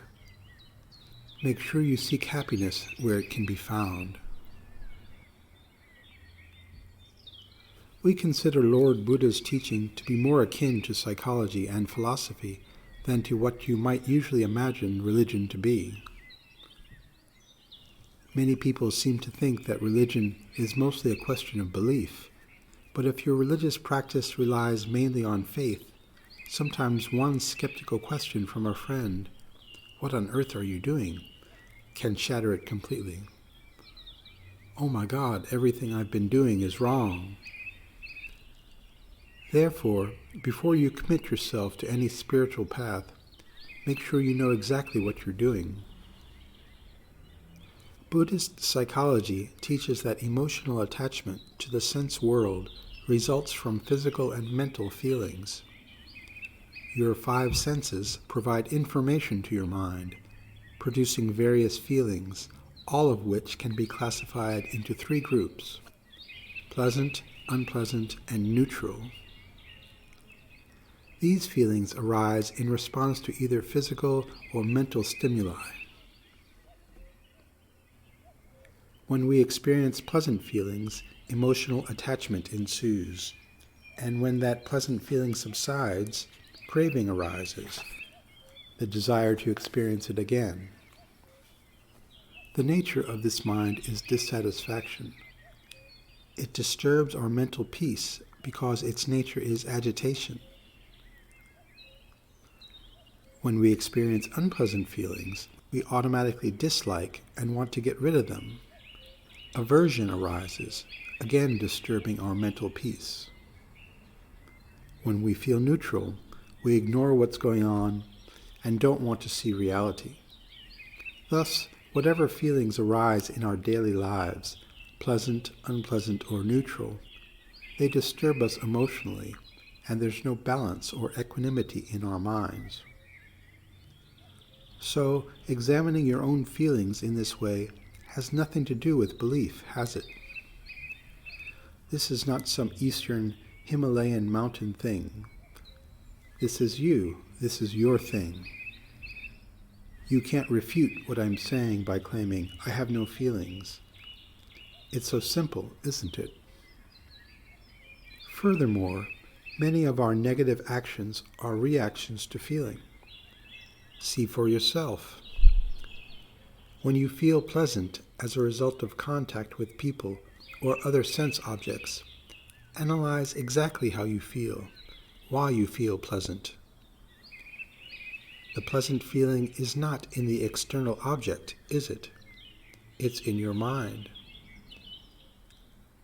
I'm sure we can all agree that the pleasant feeling is not outside of you, so why do you feel that way? If you experiment like this, you will discover that happiness and joy, discomfort and unhappiness, and neutral feelings are all within you. You will find that you yourself are mainly responsible for the feelings you experience, and that you cannot blame others for the way you feel. He makes me miserable, she makes me miserable. That stuff makes me miserable. You cannot blame society for your problems, although that's what we always do, isn't it? It's not realistic. Once you realize the true evolution of your mental problems, you'll never blame any other living being for how you feel. That realization is the beginning of good communication with and respect for others. Normally, we're unconscious. We act unconsciously and automatically disrespect and hurt others. We don't care, we just do it, that's all. Many people, even some psychologists, seem to think that you can stop the emotion of craving desire by feeding it with some object or other. If you're suffering because your husband or wife has left you, getting another one will solve your problem. That's impossible. Without understanding the characteristic nature of your feelings of pleasant, unpleasant, and neutral, you will never discover the nature of your mental attitudes, and without discovering that, you can never put an end to your emotional problems. For instance, Buddhism says you should feel compassion and love for all living beings. How can you possibly feel even equanimity for all beings while the ignorant, dualistic mind is functioning so strongly within you. You can't because emotionally you are too extreme. When you feel happy because a pleasant feeling has arisen through contact with a particular object, you grossly exaggerate what you consider to be the good qualities of that object, inflating your emotions as much as you possibly can. But you know that your mind can't stay up like that. It's impermanent, transitory, so of course you soon crash back down. Then, automatically, your unbalanced mind gets depressed. You have to understand exactly how much energy you expend in pursuit of or in flight from mental feelings. We are always too extreme. We have to find the middle way. If you look a little deeper, you will also find that feelings are responsible for all the conflict in the world. From two small children fighting over a piece of candy to two huge nations fighting over their very existence. What are they fighting for? For pleasant feelings. Even children too young to speak will fight because they want to feel happy. Through meditation, you can easily see the truth of all this. Meditation reveals everything that's in your mind, all your garbage, all your positivity. Everything can be seen through meditation. But don't think that meditation means just sitting on the floor in the lotus position doing nothing. Being conscious, aware of everything that you do, walking, eating, drinking, talking, is meditation. The sooner you realize this, the quicker you will realize that you yourself are responsible for your actions, that you yourself are responsible for the happy feelings you want and the unhappy feelings you don't, and that nobody else controls you. When a pleasant feeling arises and then, as its nature subsides, causing you to feel frustrated because you want it again, that's not created by God, Krishna, Buddha, or any other outside entity. Your own actions are responsible. Isn't that easy to see? The weak mind thinks, "Oh, he made me sick. She makes me feel horrible." That's the weak mind at work, always trying to blame somebody or something else. Actually, I think that examining your everyday life experiences to see how your physical and mental feelings arise is a wonderful thing to do. You're learning all the time. There's no time that you're not learning. In that way, through the application of your own knowledge wisdom, you will discover that the realization of everlasting peace and joy is within you.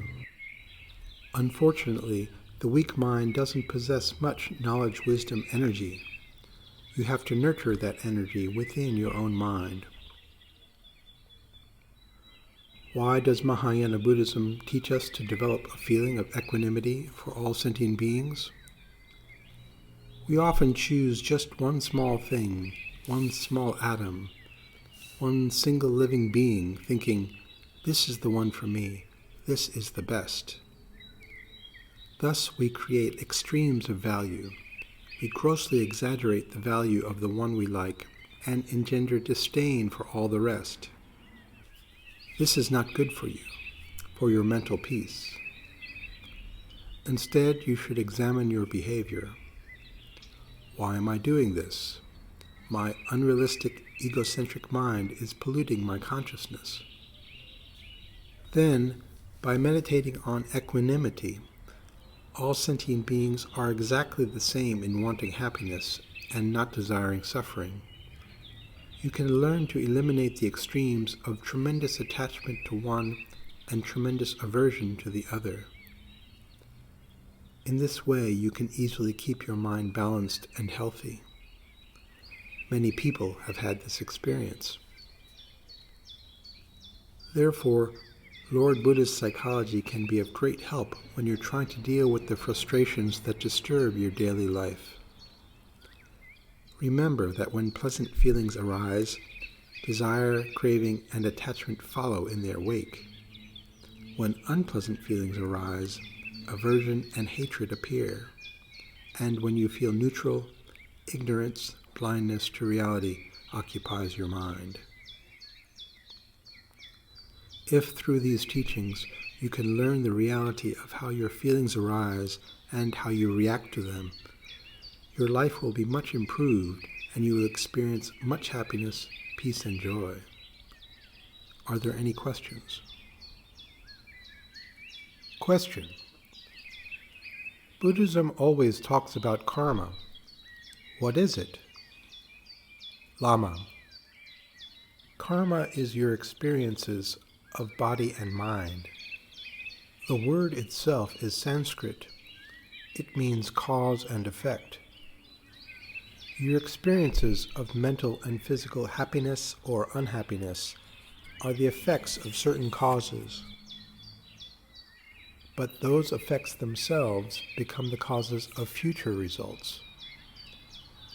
One action produces a reaction. That is karma. Both Eastern philosophies and science explain that all matter is interrelated. If you can understand that, you will understand how karma works. All existence, internal and external, does not come about accidentally. The energy of all internal and external phenomena is interdependent. For example, your body's energy is related to the energy of your parents' bodies. Their body's energy is related to their parents' bodies, and so forth. That sort of evolution is karma. Question. What is nirvana, and do many people attain it? Lama. When you develop your powers of concentration such that you can integrate your mind into single-pointed concentration, you will gradually diminish your ego's emotional reactions until they disappear altogether. At that point, you transcend your ego and discover an everlasting, blissful, peaceful state of mind. That is what we call nirvana. Many people have attained this state, and many more are well on their way to it. Question. In nirvana, do you cease to exist in a bodily form? Does the person disappear? Lama. No, you still have a form, but it doesn't have an uncontrolled nervous system like the one we have now. And don't worry, when you attain nirvana, you still exist, but in a state of perfect happiness. So try hard to reach it as soon as possible. Question. Didn't Buddha say that he would never be reborn once he had attained nirvana? Lama. Perhaps, but what did he mean?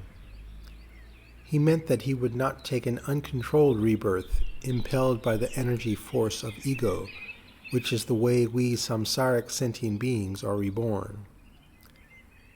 Instead, he can reincarnate with perfect control, his only purpose being to help mother sentient beings.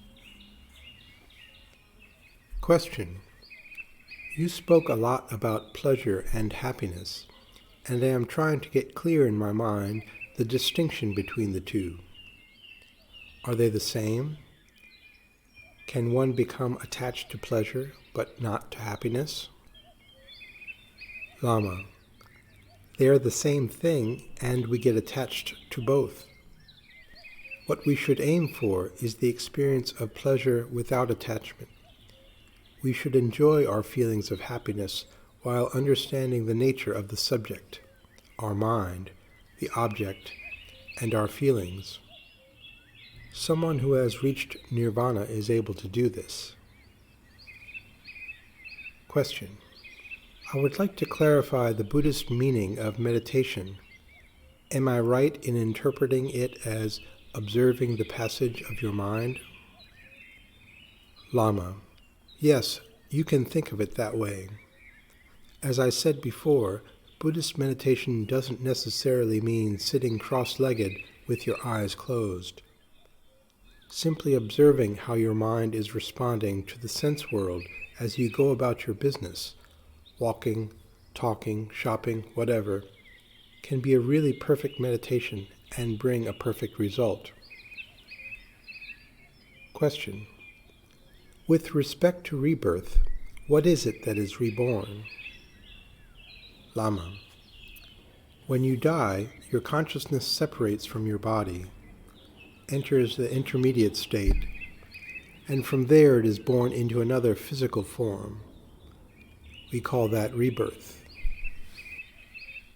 Physical and mental energy are different from each other. Physical energy is extremely limited, but mental energy always has continuity.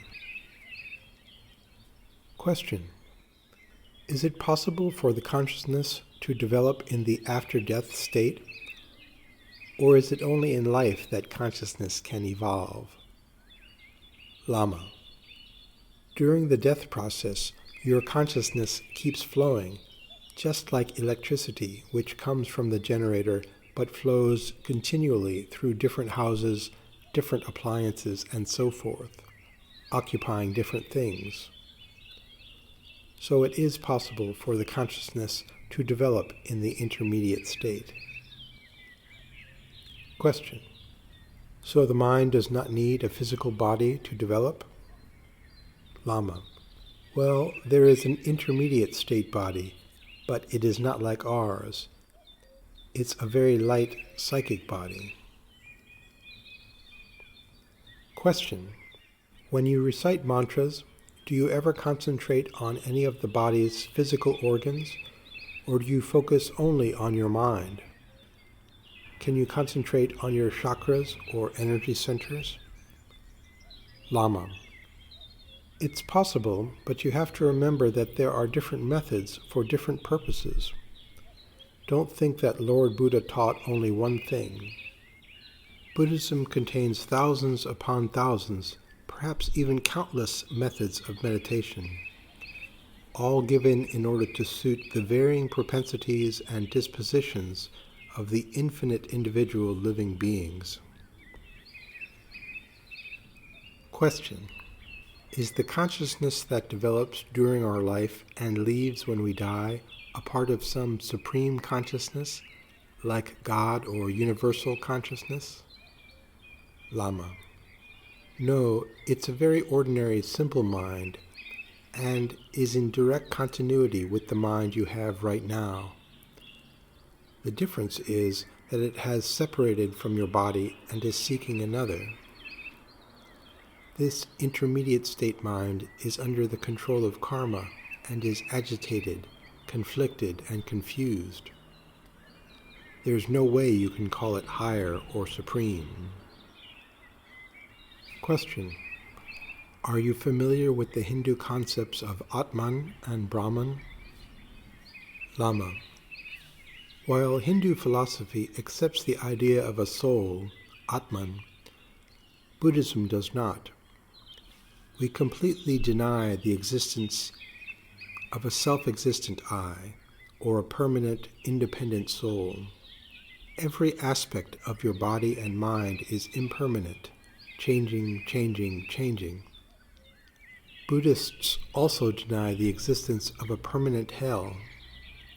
Every pain, every pleasure we experience is in a state of constant flux, so transitory, so impermanent, always changing, never lasting. Therefore, recognizing the dissatisfactory nature of our existence and renouncing the world in which transitory sense objects contact transitory sense organs to produce transitory feelings, none of which are worth grasping at, we seek instead the everlasting, eternally joyful realizations of enlightenment or nirvana. Question: do you think ritual is as important to the Western person trying to practice Buddhism as it is to the Easterner who has a feeling for it? Lama: it depends on what you mean. Actual Buddhist meditation doesn't require you to accompany it with material objects. The only thing that matters is your mind. You don't need to ring bells or wave things about. Is that what you mean by ritual? Yes. Good. So you don't need to worry. And that applies equally to the East as it does to the West. Nevertheless, some people do need these things. Different minds need different methods. For example, you wear glasses. They are not the most important thing, but some people need them. For the same reason, the various world religions teach various paths according to the individual abilities and levels of their many and varied followers. Therefore, we cannot say, "This is the one true way. Everybody should follow my path." Question: are new methods of practice required in the West today?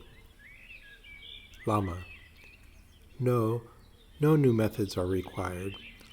All the methods are there already. You just need to discover them.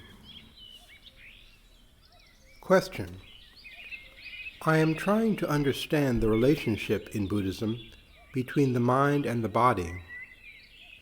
Is mind more important than body? For example, in the case of tantric monks who do overtone chanting, obviously they develop a part of their body in order to sing. So, just how important is the body? Lama: the mind is the most important thing, but there are some meditation practices that are enhanced by certain physical yoga exercises. Conversely, if your body is sick, that can affect your mind.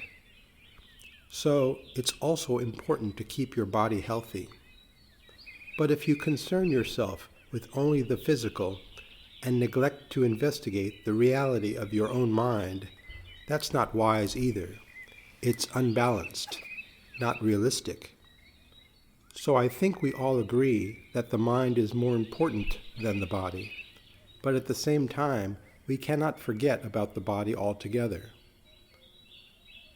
I've seen Westerners come to the East for teachings, and when they hear about Tibetan yogis living in the high mountains without food, they think, "Oh, fantastic, I want to be just like Milarepa." That's a mistake. If you were born in the West, your body is used to certain specific conditions. So, to keep it healthy, you need to create a conducive environment. You can't do a Himalayan trip. Be wise, not extreme. Question: is it true that when a human is born, his or her mind is pure and innocent? Lama: as we all know, when you are born, your mind is not too occupied by intellectual complications. But as you get older and start to think, it begins to fill up with so much information, philosophy, that this is good, that is bad, I should have this, I shouldn't have that. You intellectualize too much, filling your mind with garbage. That certainly makes your mind much worse. Still, that doesn't mean that you were born absolutely pure, and that only after the arrival of the intellect did you become negative. It doesn't mean that. Why not? Because if you were fundamentally free of ignorance and detachment, any garbage coming at you would not be able to get in. Unfortunately, we are not like that. Fundamentally, not only are we wide open to whatever intellectual garbage comes our way, but we've got a big welcome sign out. So, moment by moment, more and more garbage is piling up in our minds. Therefore, You can't say that children are born with absolutely pure minds. It's wrong. Babies cry because they have feelings. When an unpleasant feeling arises, perhaps they are craving their mother's milk. They cry. Question. We have this idea of consciousness transmigrating from body to body, from life to life. But if there is continuity of consciousness, why is it that we don't remember our previous lives? Lama. Too much supermarket information crowding into our minds makes us forget our previous experiences. Even science says that the brain is limited, such that new information suppresses the old. They say that, but it's not quite right. What actually happens is that basically the human mind is mostly unconscious, ignorant, and gets so preoccupied with new experiences that it forgets the old ones. Review the past month. Exactly what happened? Precisely what feelings did you have every day? You can't remember, can you? So checking back further, all the way back to the time when you were just a few cells in your mother's womb, then even farther back than that. It's very difficult, isn't it? But if you practice this, slowly, continuously checking within your mind, eventually you'll be able to remember more and more of your previous experiences. Many of us have had the experience of reacting very strangely to something that has happened and being perplexed by our reaction, which seems not to have been based on any of this life's experiences. That's weird. Why did I react like that? I have no idea where that came from. That's because it's based on a previous life's experience. Modern psychologists cannot explain such reactions because they don't understand mental continuity, the beginningless nature of each individual's mind. They don't understand that mental reactions can result from impulses that were generated thousands and thousands of years ago. But if you keep investigating your mind through meditation, you will eventually understand all this through your own experience. Question. Could it be negative to find out about previous lives? Could it be disturbing? Lama. Well, it could be either a positive or a negative experience. If you realize your previous lives, it will be positive. Disturbance comes from ignorance. You should try to realize the characteristic nature of negativity. When you do, the problem's solved. Understanding the nature of negativity stops the problems it brings. Therefore, right understanding is the only solution to both physical and mental problems. You should always check very carefully how you're expending your energy. Will it make you happy or not? That's a big responsibility, don't you think? It's your choice, the path of wisdom or the path of ignorance. Question. What is the meaning of suffering? Lama. Mental agitation is suffering. Dissatisfaction is suffering. Actually, it's very important to understand the various subtle levels of suffering. Otherwise, people are going to say, why does Buddhism say everybody's suffering? I'm happy. When Lord Buddha talked about suffering, he didn't mean just the pain of a wound or the kind of mental anguish that we often experience. We say that we're happy, but if we check our happiness more closely, we'll find that there's still plenty of dissatisfaction in our minds. From the Buddhist point of view, Simply the fact that we can't control our minds is mental suffering. In fact, that's worse than the various physical sufferings we experience. Therefore, when Buddhism talks about suffering, it's emphasizing the mental level much more than the physical. And that's why, in practical terms, Buddhist teachings are basically applied psychology. Buddhism teaches the nature of suffering at the mental level and the methods for its eradication. Question: why do we all experience suffering, and what do we learn from it? Lama: that's so simple, isn't it? Why are you suffering? Because you're too involved in acting out of ignorance and grasping with attachment. You learn from suffering by realizing where it comes from and exactly what it is that makes you suffer. In our infinite previous lives, we have had so many experiences, but we still haven't learned that much. Many people think that they're learning from their experiences, but they're not. There are infinite past experiences in their unconscious, but they still know nothing about their own true nature.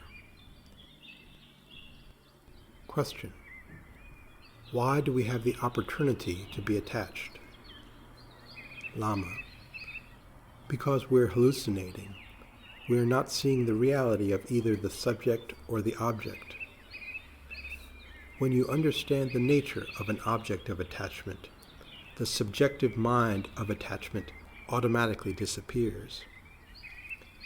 It's the foggy mind, the mind that's attracted to an object and paints a distorted projection onto it that makes you suffer. That's all. It's really quite simple. Question: I've seen Tibetan images of wrathful deities, but although they were fierce-looking, they didn't look evil. That made me wonder whether or not Buddhism emphasizes evil and bad things. Lama: Buddhism never emphasizes the existence of external evil. Evil is a projection of your mind. If evil exists, it's within you. There's no outside evil to fear. Wrathful deities are emanations of enlightened wisdom and serve to help people who have a lot of uncontrolled anger. In meditation, the angry person transforms his anger into wisdom, which is then visualized as a wrathful deity. Thus, the energy of his anger is digested by wisdom. Briefly, that's how the method works. Question: what do you feel about a person killing another person in self-defense?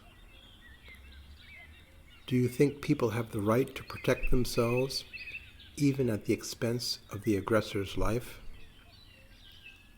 Lama: in most cases of killing in self-defense, it's still done out of uncontrolled anger.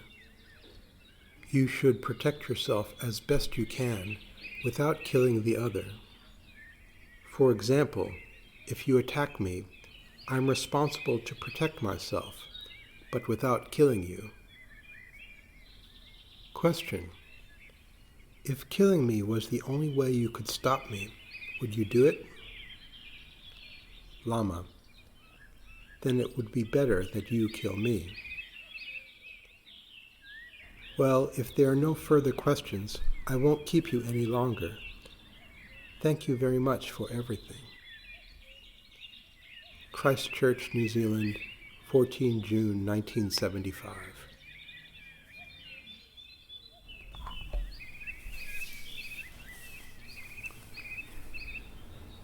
From an Introduction to Tantra by Lama Yeshe. Chapter 6, Opening the Heart. Selfishness or dedication to others. So far, the spiritual path has been described in terms of our own fulfillment.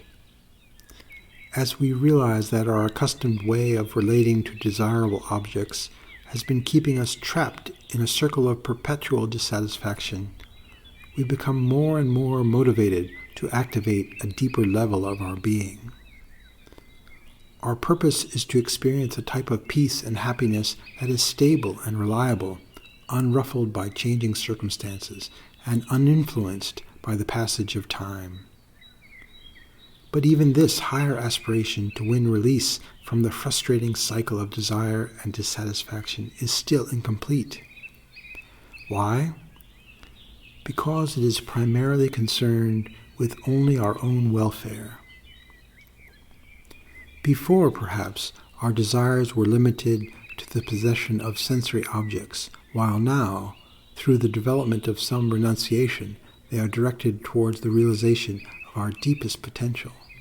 But the emphasis still remains, I want this, I don't want that. This narrow concern for our own happiness and our own liberation makes it impossible for us to realize the vast potential of our human mind and heart.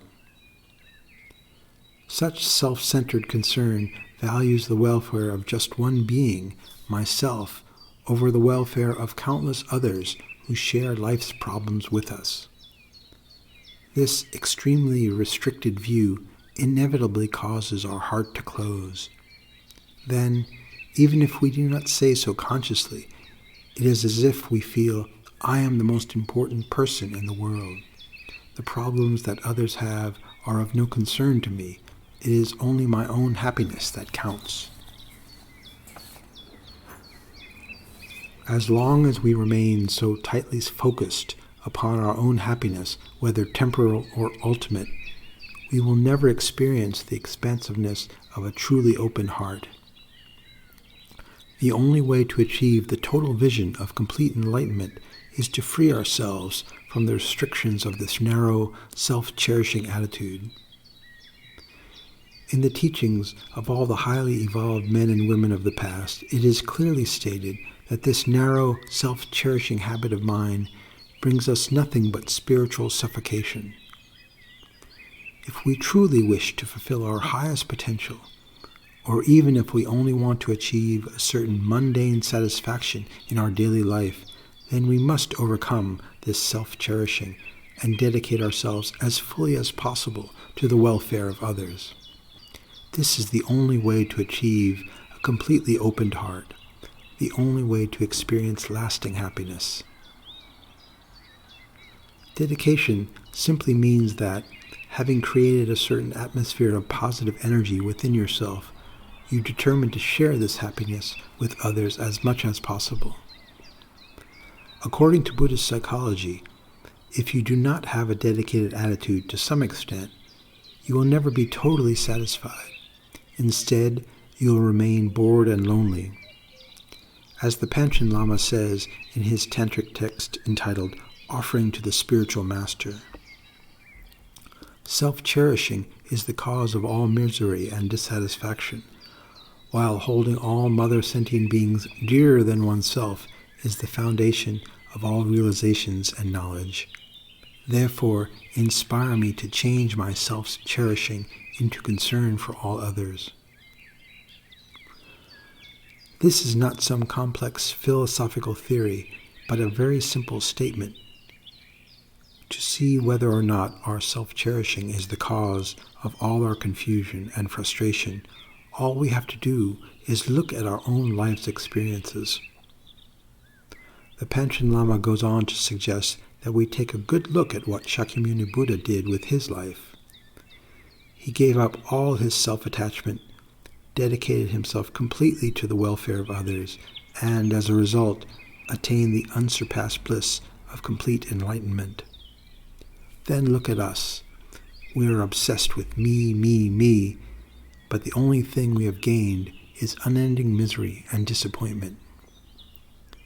This is a very simple, straightforward comparison, and we do not need to rely on the authority of the Panchen Lama or anyone else to see the truth it is pointing to. All the evidence we need is available in our own life and in the lives of others.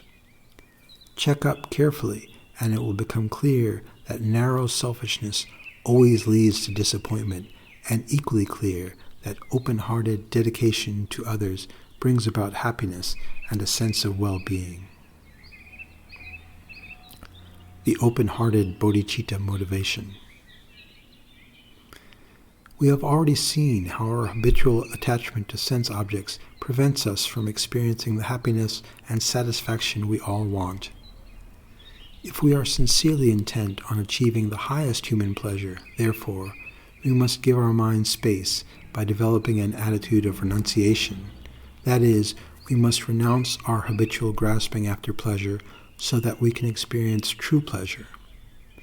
Similarly, as long as we remain obsessively concerned with our own happiness alone, we will never experience the supreme happiness of a fully enlightened mind. In other words, if we wish to reach the highest possible destination, we must cultivate the highest possible motivation for following the spiritual path. In Buddhist terminology, this supreme motivation is known as bodhicitta. It is the impulse to achieve full enlightenment, bodhi or Buddhahood, in order to be of the most benefit to others. Only through dedicating ourselves to working for the happiness of all beings, in other words, only by cultivating the open heart of bodhicitta, can we ever experience supreme happiness ourselves. The dedicated attitude of bodhicitta is the powerful energy capable of transforming our mind completely. This can be shown to be true through our own experience. It is not something we have to believe in with blind faith. When you have developed bodhicitta in your heart, all the good things in life are magnetically attracted to you and effortlessly pour down upon you like rain. At present, because our heart is filled with self-cherishing thoughts, all we seem to attract is misfortune. But with bodhicitta, we automatically attract good friends, good food, good everything. As the Dalai Lama has said, if you're going to be selfish, at least be wisely selfish. What he means by this peculiar-sounding advice is that, in a way, bodhicitta is like a huge selfish attitude. When you dedicate yourself to others with loving kindness, you get back far more happiness than you could ever experience otherwise. Ordinarily, we get so little happiness, and it is easily lost. So if we want to be as happy as possible, the only thing to do is to dedicate ourselves wholeheartedly to the welfare of others. Liberation from self-cherishing.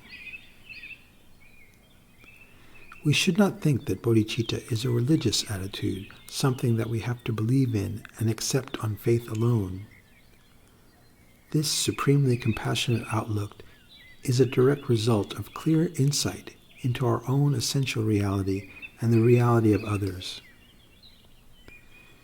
Whenever we are concerned just with ourselves, our problems seem insurmountable. Preoccupied with thoughts of me, our mind is filled with worry and anxiety. Maybe I'm not good looking enough. Maybe others won't like me. I wonder if I will succeed, and so on. Everything related to this I becomes a problem, a worry, a threat to our well-being and security. The only way to break free from this neurotic obsession with ourselves is by opening our hearts to others. When we are truly concerned with the welfare of someone else, we automatically cease to be so concerned with our own problems, at least for a while. And as compassion for others replaces pity for ourselves, we discover hidden treasures of strength and wisdom within us. It can be said that merely possessing this compassionate bodhicitta is a type of enlightened experience. As we create this open space in our consciousness, we take on a much more universal character. Instead of being confined in our own petty reality, we move into the larger sphere of universal concern. This automatically liberates us from most of our problems. So often we make such a fuss of insignificant events in our life that we turn minor difficulties into major problems. As we develop the universal view of bodhicitta, however, these small concerns become unimportant and no longer bother us.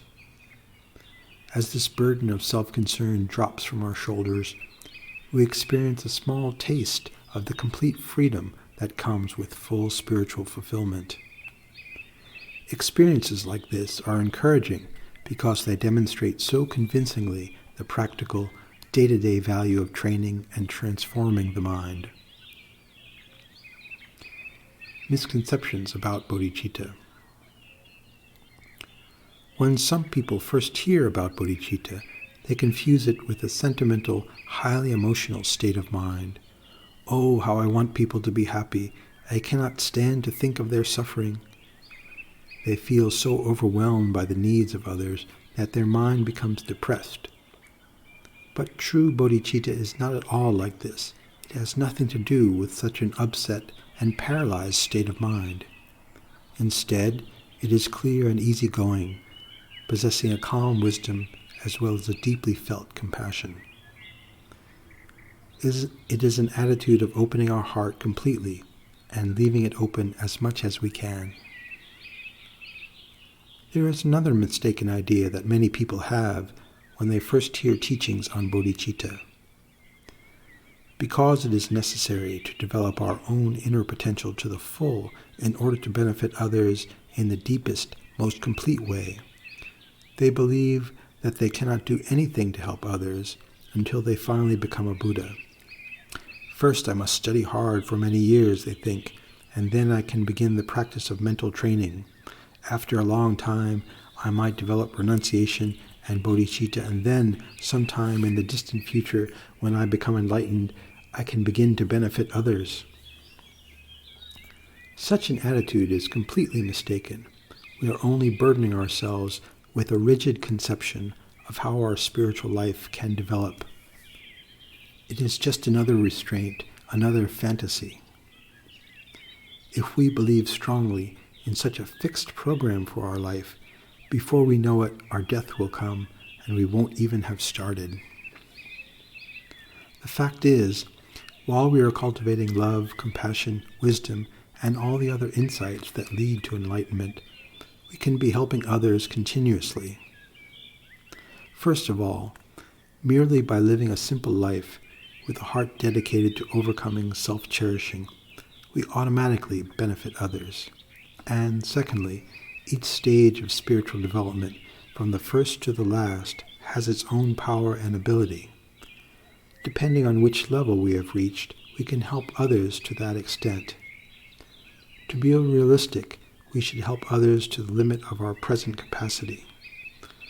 The thought that we cannot do anything until we are enlightened is in fact egotistic and ignorant and reflects a basic misunderstanding of what spiritual training is all about. This misunderstanding is related to an attitude we have had throughout our lives. At school, for instance, we thought, I must study these boring subjects now so that eventually I can pass my examinations, receive my degree, get a good job, make a lot of money, and then I will be happy. All this emphasis on the future, when I have enough money, when I own my own home, when I retire, is easily transferred to our spiritual practice, when I have finished practicing, when I am enlightened. But to think in this way is quite deluded. This dream fantasy of an unreal future makes our present actions unrealistic as well. It is important to understand that true practice is something we do from moment to moment, from day to day. We do whatever we can with whatever wisdom we have and dedicate it all to the benefit of others. We just live our life simply to the best of our ability. This in itself will be of enormous benefit to others. We don't need to wait until we are Buddhas before we can begin to act. Developing equanimity, the foundation for universal compassion. If you have a clear and simple understanding of the philosophy and psychology of bodhicitta and try to act accordingly in everyday life, experimenting with this open-hearted dedication to others in all your actions, that is a sufficient spiritual practice. That is good enough. Of course, the development of the actual bodhicitta, the state of mind in which we are automatically more concerned for others than we are for ourselves, is a profound realization, and we have a long way to go before we achieve it. We do not develop a completely open heart merely by wishing for it. There is a long and gradual training to be engaged in. In my mind, one of the beauties of Buddhism is that it offers us practical training for our mind. It does not say, bodhicitta is fantastic because Buddha said so. Instead, it gives us the methods for developing such an attitude, and we can then see for ourselves whether it works or not, whether it is fantastic or not. According to these methods, the first thing we need is a sense of equanimity or equilibrium.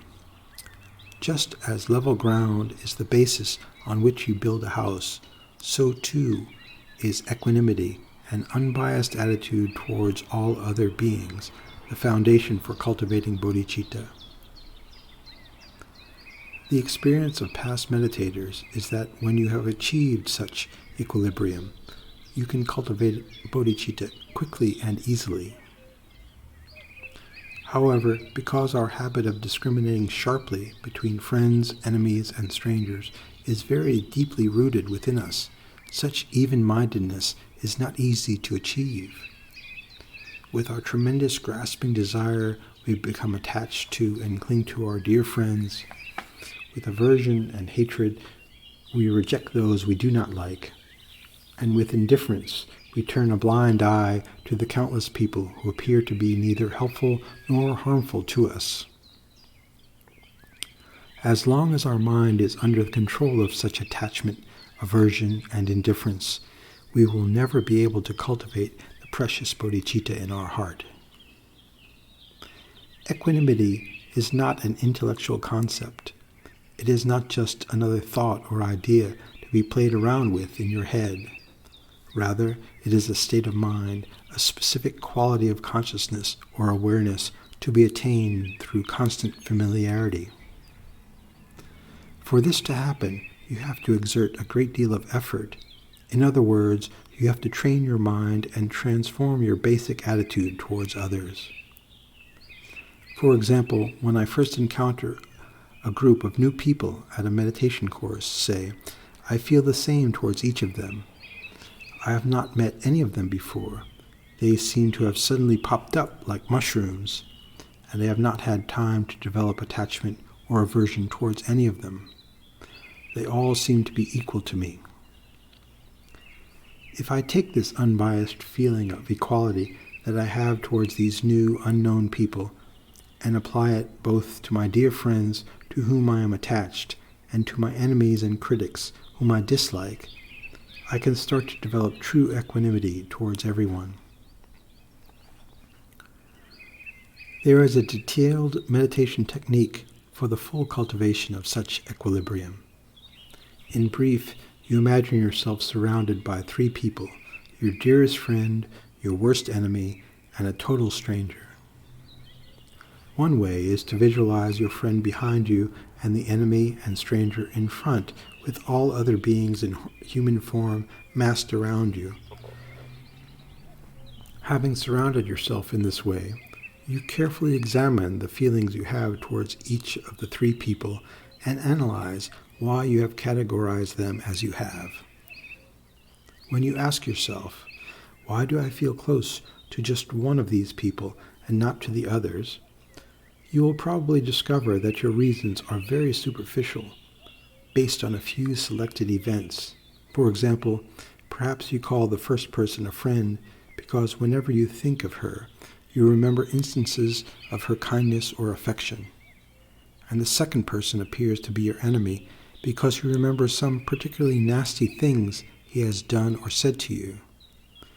As for the third person, the reason you call him a stranger is that you have no memory of his having ever helped or harmed you. Your reasons for these different reactions are in fact arbitrary.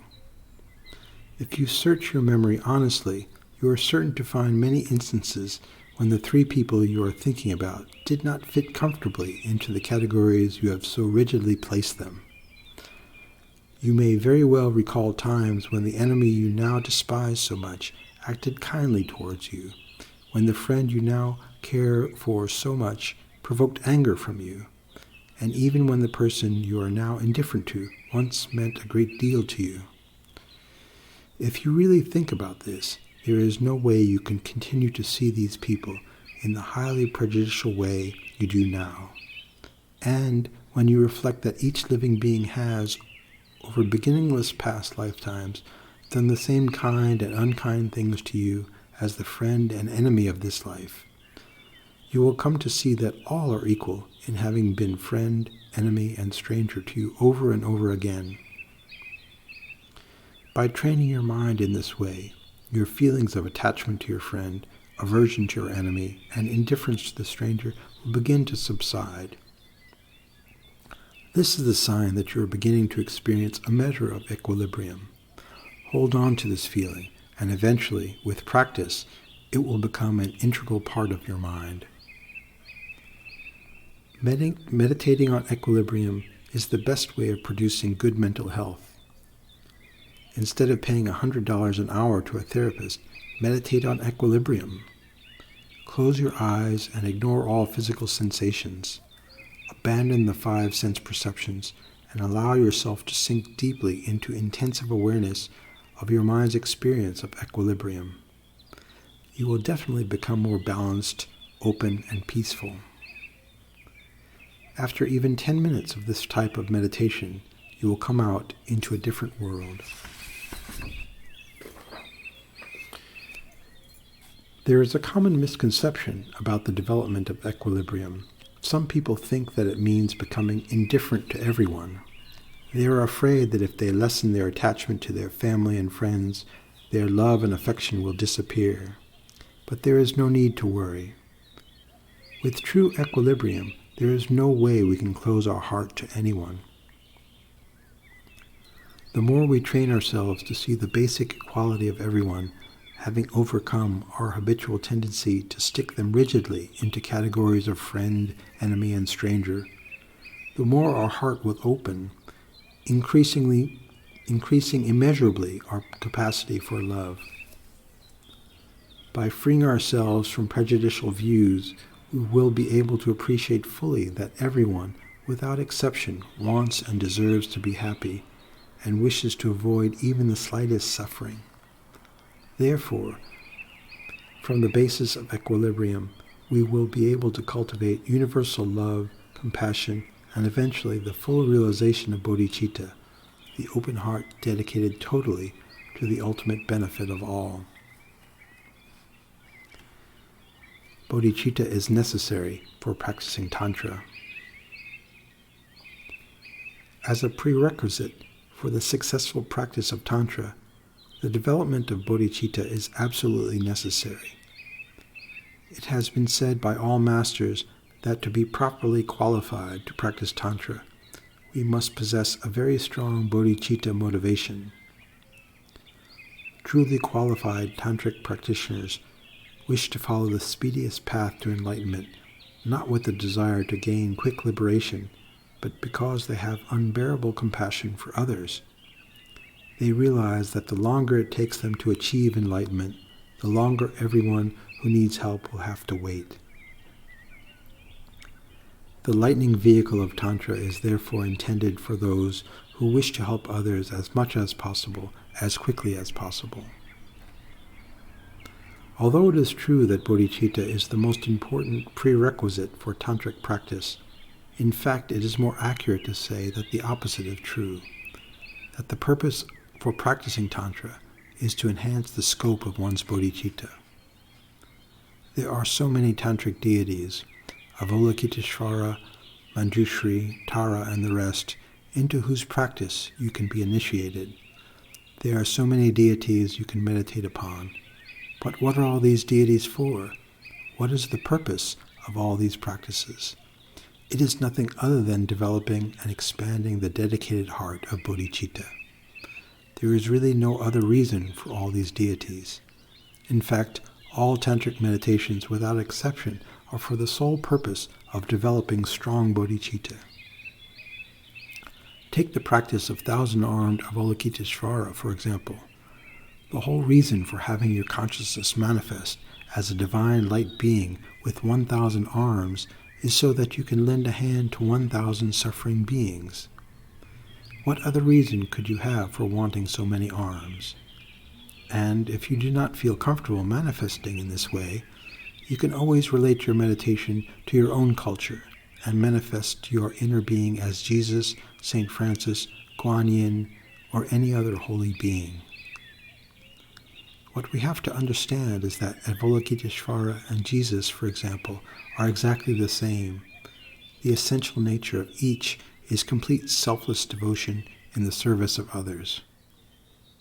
Therefore, when we try to be like them through the practice of Tantra, prayer, or any other method, it is only to be able to serve others in a similarly selfless way. This selfless dedication to others is the true meaning of bodhicitta, and that is why bodhicitta is not only the major prerequisite of Tantra. It is also the most important fruit of this practice.